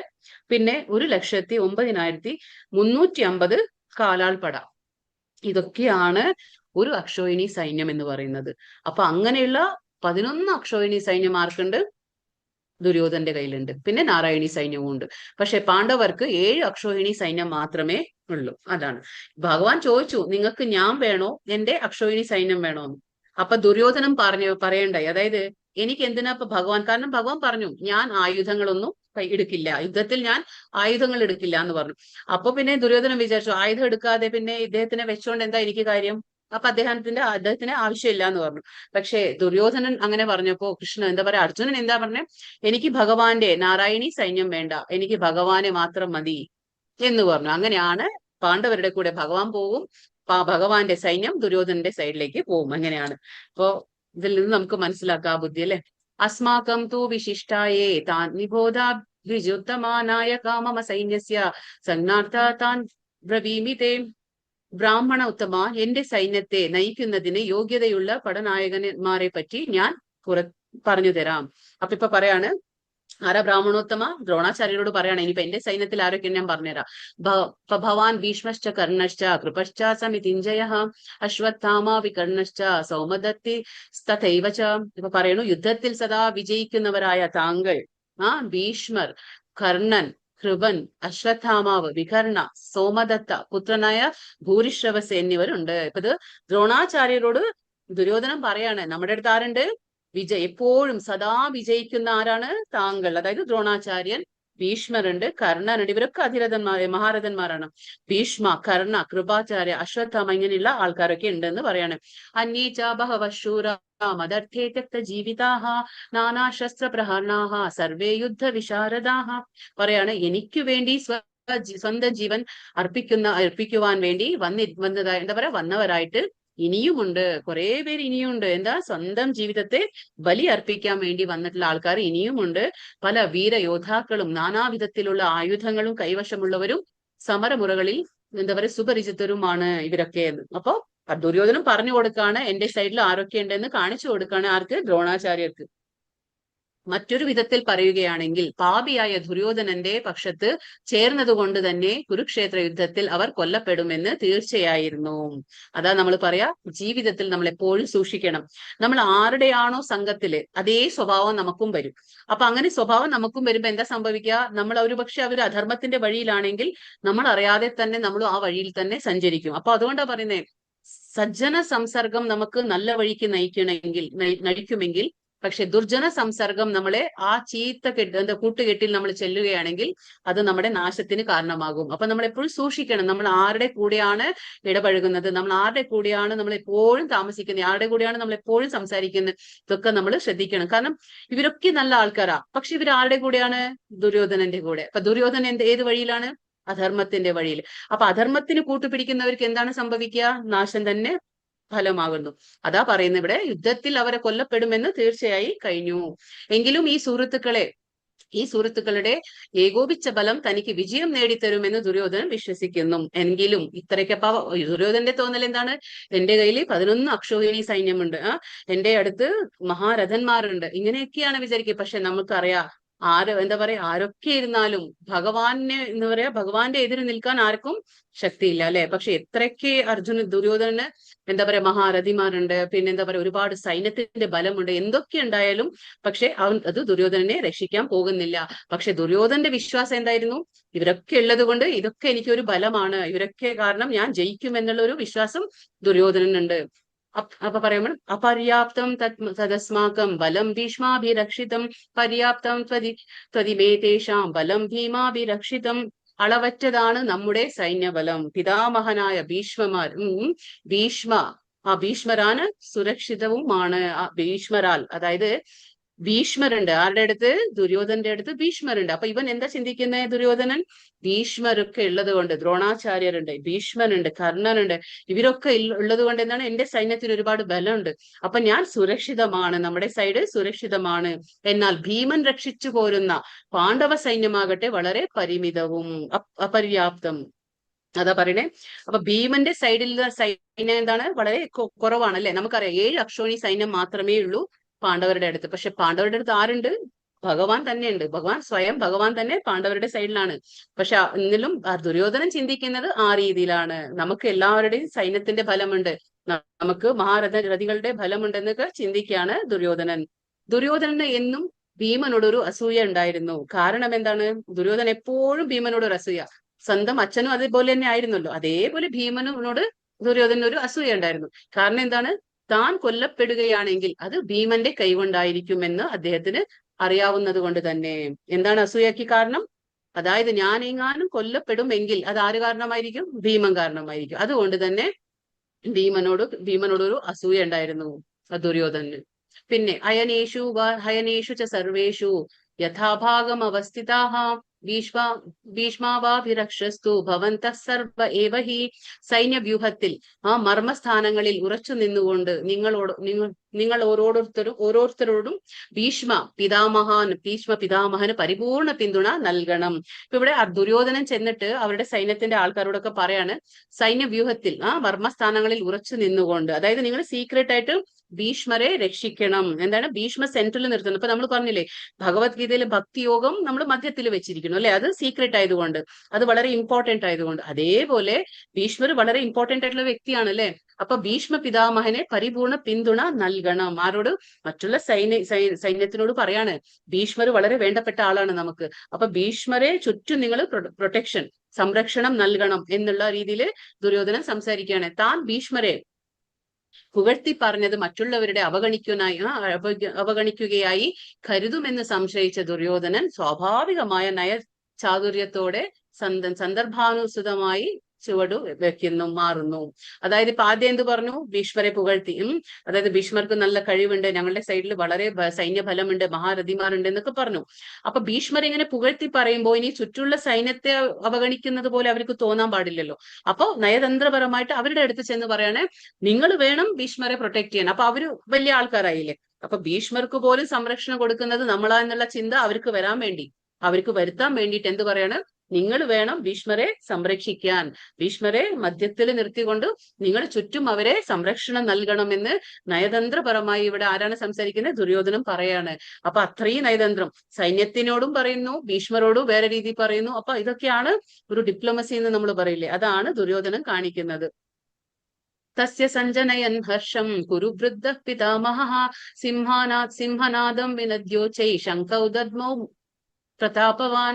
അപ്പോൾ പരാക്രമിയും കുരുപിതാവുമായ ഭീഷ്മർ ദുര്യോധനന് ആഹ്ലാദം ജനിപ്പിക്കുമാറ് എന്താ പറയാ, സിംഹഗർജനം പോലെയുള്ള ശബ്ദമുണ്ടാക്കിക്കൊണ്ട് തന്റെ ശംഖുമെടുത്ത് ഊതി. ആരാണ്? അപ്പോ പരാക്രമിയും പിതാവുമായ ഭീഷ്മർ. അപ്പൊ ഇങ്ങനെ പറഞ്ഞില്ലേ, ദുര്യോധനൻ പോയി ചെന്ന് പറഞ്ഞു, ഇങ്ങനെ നിങ്ങൾ മഹാരഥിയാണ്, അപ്പൊ നമുക്കെല്ലാം നമ്മുടെ സൈന്യത്തിൽ ഒരുപാട് ബലമുണ്ട് എന്നൊക്കെ പറഞ്ഞു. പിന്നെ മറ്റുള്ള ആൾക്കാരോട് ഇത് പറഞ്ഞു, ഭീഷ്മർക്ക് പ്രൊട്ടക്ഷൻ കൊടുക്കണം എന്നൊക്കെ പറഞ്ഞു.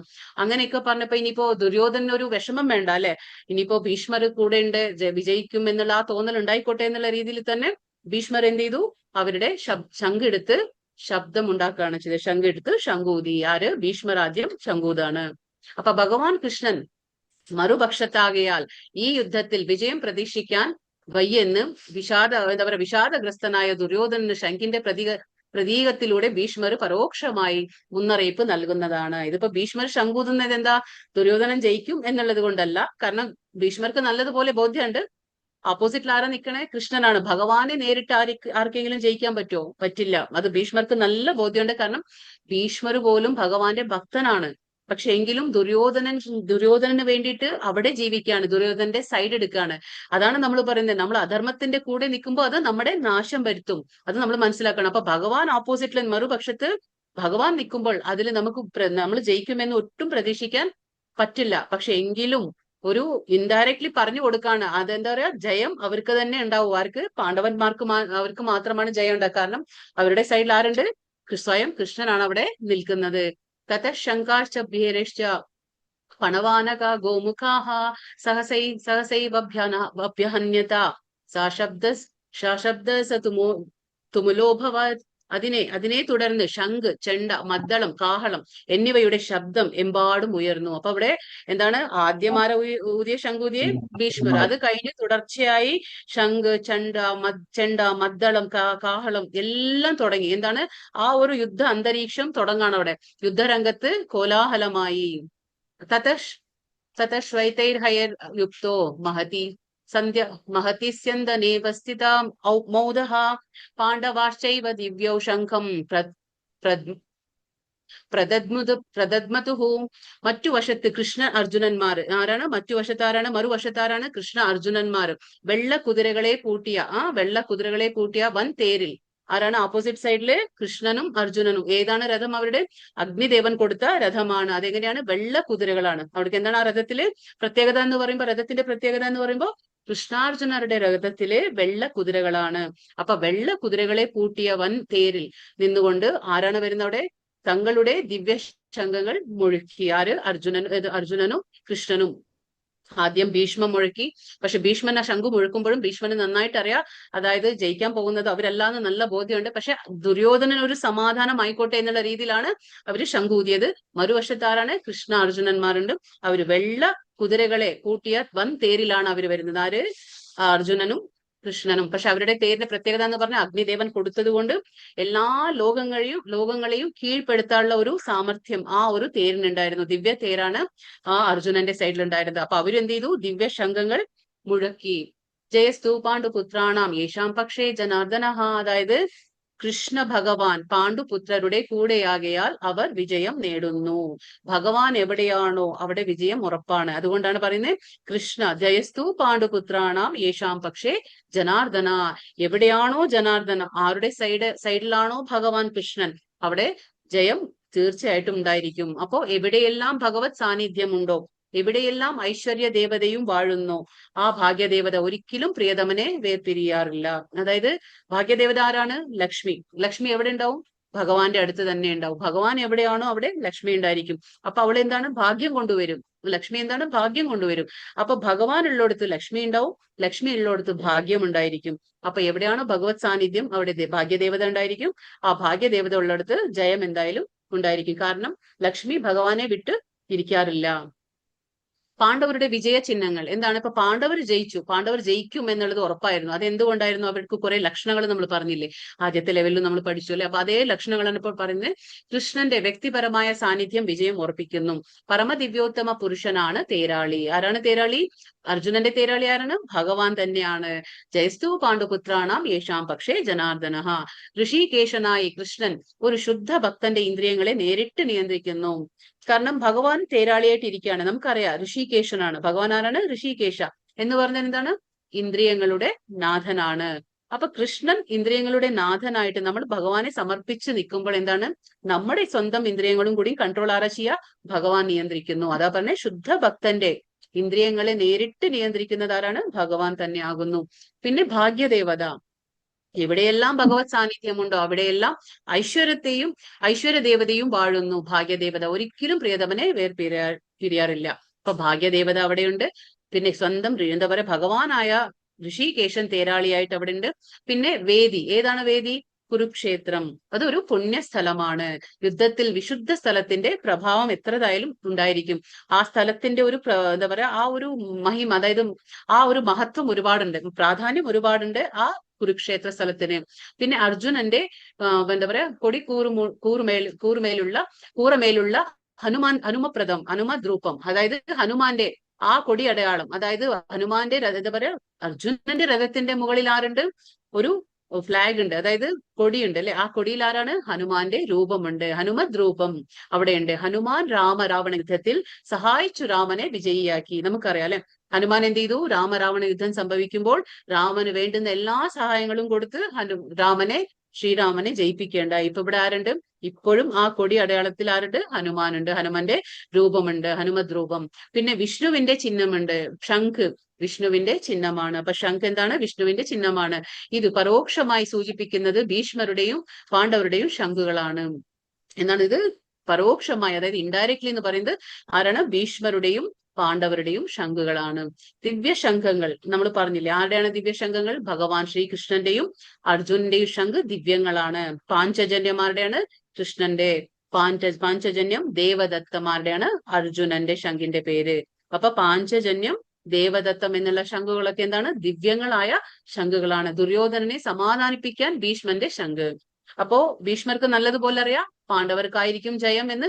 പക്ഷെ എങ്കിലും ദുര്യോധനനെ സമാധാനിപ്പിക്കാൻ വേണ്ടിയിട്ട് അവൻ പേടിക്കാതിരിക്കാൻ വേണ്ടിയിട്ട് ശംഖ് ഊതി എന്ന് മാത്രം. അർജുനന് നൽകിയ അഗ്നിദേവന്റെ രഥം നമുക്കറിയാം. അഗ്നിദേവനാണ് അർജുനന് രഥം നൽകിയത്. അപ്പൊ ആ രഥത്തിന്റെ ഒരുപാട് എന്താ പറയുക പ്രാധാന്യമുണ്ട്. രഥം 3 ലോകങ്ങളെയും കീഴടക്കാനുള്ള ഒരു സാമർഥ്യം ആ രഥത്തിനുണ്ട്. പിന്നെ ഹൃദയം പിളർന്നു. ആരുടെ? പാണ്ഡവ സൈന്യം ശംഖൂതിയപ്പോൾ കൗരവന്മാരുടെ ഹൃദയം പിളർന്നു. കാരണം എന്താണ്? അവിടെ ആരാണ് ശംഖൂതിയത്? ദിവ്യശംഖ് ആരാണ് ഊതിയത്? അവിടെ അർജുനൻ ഊതി, പിന്നെ കൃഷ്ണ ഭഗവാൻ ഊതി. അപ്പൊ കൃഷ്ണ ഭഗവാനും അർജുനനും ദിവ്യശംഖുകൾ ഊതിയപ്പോൾ അവിടെ കൗരവന്മാരുടെ ഹൃദയം പിളർന്നു. ദുര്യോധന പക്ഷത്തുള്ള ഭീഷ്മാദികൾ ശംഖൂതിയപ്പോൾ പാണ്ഡവരുടെ ഹൃദയം പിളർന്നതായി പറയുന്നില്ല. എന്താണ്? ഇപ്പൊ ദുര്യോധന്റെ സൈഡിൽ ആരാണ്? ഭീഷ്മരൊക്കെ ഉണ്ട്. പക്ഷെ ഭീഷ്മൻ ശംഖൂതിയപ്പോൾ ഈ പാണ്ഡവന്മാരുടെ ഹൃദയത്തിലൊന്നും സംഭവിച്ചില്ല, അവരുടെ ഹൃദയം പിളർന്നില്ല എന്ന് പറയുന്നുണ്ട്. എന്താ കാരണം? കൃഷ്ണ ഭഗവാനിൽ പാണ്ഡവർക്കുള്ള വിശ്വാസത്തെയാണ് സൂചിപ്പിക്കുന്നത്. അതായത് യേശാം പക്ഷേ ജനാർദ്ദന, അതായത് ആരുടെ സൈഡിലാണോ കൃഷ്ണ ഭഗവാൻ അവർക്ക് പേടിക്കാനില്ല. അതുകൊണ്ടാണ് ഇത് നമുക്കൊരു പാഠമാണ്. അതായത് നമ്മുടെ ദുഃഖത്തിന്റെ സമയത്തും നമ്മൾ ശ്രീകൃഷ്ണ ഭഗവാനെയാണ് ആശ്രയിക്കുന്നതെങ്കിൽ നമുക്കും പേടിക്കേണ്ട ആവശ്യമില്ല. ഓരോ ജീവിത പ്രതിസന്ധികളിലും നമുക്ക് ധൈര്യമായിട്ട് മുന്നോട്ട് പോകാം. അതുകൊണ്ടാണ് കൃഷ്ണ ഭഗവാനിൽ പാണ്ഡവർക്കുള്ള ആ പൂർണ്ണമായ വിശ്വാസമാണ് അത് സൂചിപ്പിക്കുന്നത്. അതുകൊണ്ട് അവർക്കൊരു പേടിയുണ്ടായില്ല. അവര് ഭഗവാനെ അഭയം തേടിയ ആൾക്കാരായിരുന്നു. പാഞ്ചജന്യം ഋഷികേശോ ദേവദത്തം ധനഞ്ജയ പൗണ്ഡ്രം ദദ്മൗ മഹാശങ്കം ഭീമകർമ്മ വൃക്കോദര. കൃഷ്ണ ഭഗവാൻ പാഞ്ചജന്യം എന്ന ശംഖൂതി, അർജുനൻ ദേവദത്തവും ദുഷ്കര കർമ്മങ്ങളിൽ മുൻ നിൽക്കുന്നവനോ ആയ ഭോജനപ്രിയനുമായ ഭീമൻ പൗണ്ഡ്രം എന്ന ശംഖു മുഴക്കി. അപ്പൊ ഓരോരുത്തരുടെ ശംഖാണ് പറയുന്നത്. കൃഷ്ണന്റെ പാഞ്ചജന്യം, അർജുനന്റെ ദേവദത്തം, ഭീമൻ എങ്ങനെയാണ്? ദുഷ്കര കർമ്മങ്ങൾ, അത് നമുക്ക് ചെയ്യാൻ അസാധ്യമായ കർമ്മങ്ങൾ. 1000 ആനകളുടെ ഫലമാണ് ഭീമൻ. അപ്പോ ദുഷ്കര കർമ്മങ്ങളിൽ മുൻ നിൽക്കുന്നവനാരാണ്? പിന്നെ ഭോജനപ്രിയ, വൃക്കോദര എന്ന് പറഞ്ഞതാണ് ഭോജന പ്രിയനാണ്. ആര്? ഭീമൻ. ഭീമന് വിശപ്പ്, ഒരുപാട് വിശപ്പാണ്, അടക്കാനാവാത്ത വിശപ്പാണ് ഭീമൻ. എത്ര കഴിച്ചാലും മതി വരാത്തൊരു വിശപ്പാണ് ഭീമൻ ഉണ്ടാവുന്നത്. അപ്പൊ ഭോജന പ്രിയനുമായ ഭീമൻ പൗണ്ഡ്രം എന്ന ശംഖു ഊതി. കൃഷ്ണൻ ഋഷികേശൻ എന്ന് അറിയപ്പെടുന്നു. സർവ്വ ഇന്ദ്രിയങ്ങളുടെയും ഉടമയാണ് ഋഷികേശൻ എന്ന വാക്കിനർത്ഥം. അപ്പൊ ഋഷികേശ എന്ന് പറഞ്ഞ എന്താണ്? ഇന്ദ്രിയങ്ങളുടെ നാഥനാണ്. ജീവജാലങ്ങളെല്ലാം കൃഷ്ണ ഭഗവാന്റെ എന്താ പറയാ അംശങ്ങൾ അത്രേ. അതുകൊണ്ട് അവയുടെ ഇന്ദ്രിയങ്ങളും ഭഗവാന്റെ ഇന്ദ്രിയ അംശങ്ങൾ തന്നെ. അപ്പൊ ഭഗവാൻ ആരാണ്? ഋഷികേശ. ഇന്ദ്രിയങ്ങളുടെ നാഥനാണ് ഭഗവാൻ. അപ്പൊ ഇന്ദ്രിയങ്ങളുടെ ഭഗവാൻ എന്താണ്? നാഥനാണ്. ഇതാണ് പറയുന്നത്. ഇത് ലാസ്റ്റ് ശ്ലോകം, നമുക്ക് നാളെ നോക്കാം ബാക്കി. ഇത് ലാസ്റ്റ് ശ്ലോകം. അനന്ത വിജയം രാജ കുന്തി പുത്ര യുധിഷ്ഠിര നകുല സഹദേവശ്ച സുഘോഷ മണി പുഷ്പകൗ കാശ്യശ്ച പുരുഷേശ്വ പരമേശ്വാസ ശിഖണ്ഡി ച മഹാരഥഃ ദൃഷ്ടദ്യുമ്നോ വിരാട്ടശ്ച സാത്യകീശ്ച പരാജിതഃ ദ്രുപദോ ദ്രൗപദേയാശ്ച സർവശഃ പൃഥിവീപതേ സൗഭദ്രശ്ച മഹാബാഹു ശംഖാൻ ദദ്മൗ പൃഥക് പൃഥക്. കുന്തി പുത്രനായ യുധിഷ്ഠിരൻ അനന്ത വിജയം എന്ന ശംഖൂതി. അപ്പൊ നകുല സഹദേവർ എന്താണ്? സുഘോഷ മണിപുഷ്പകം. നകുലന്റെ ഏതാണ്? സുഘോഷ. സഹദേവന്റെ മണിപുഷ്പക. കുന്തിപുത്രന്റെ യുധിഷ്ഠിരൻ ഏതാണ്? അനന്ത വിജയ. ഓരോരുത്തരുടെ ശംഖിന്റെ പേരാണ്. വില്ലാളി വീരനായ കാശിരാജനും മഹാരഥനായ ശിഖണ്ഡിയും, ദൃഷ്ടദ്യുമ്നൻ, വിരാട്ടൻ, തോൽവി പിണയാത്ത സാത്യകി, ദ്രുപദൻ, ദ്രൗപദി പുത്രന്മാര്, മഹാബാഹുവായ സുഭദ്രാപുത്രൻ എന്നിവരും ശംഖനാദം മുഴക്കി. ഇതൊക്കെയാണ് ഓരോരുത്തരുടെ ശംഖനാദം മുഴക്കുന്നാണ് പറയുന്നത്. അപ്പൊ ഇവിടെ എന്താ പറയുന്നേ?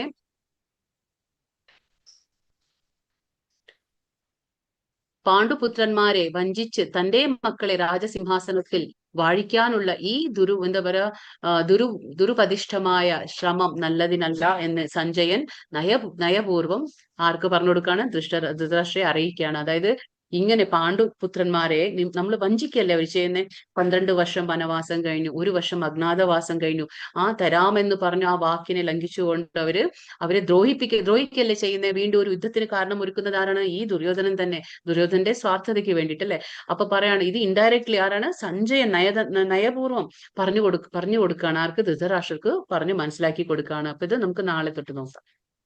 ഹരേ കൃഷ്ണ കൃഷ്ണ കൃഷ്ണ ഹരേ ഹരേ രാമ രാമ രാമ ഹരേ ഹരേ. വാഞ്ചാകൽപതരുഭ്യശ്ച കൃപാ സിന്ധുഭ്യേവ ച പതിതാനാം പാവനേഭ്യോ വൈഷ്ണവേഭ്യോ നമോ നമഃ. കോടി വൈഷ്ണവവൃന്ദ കി ജയ്.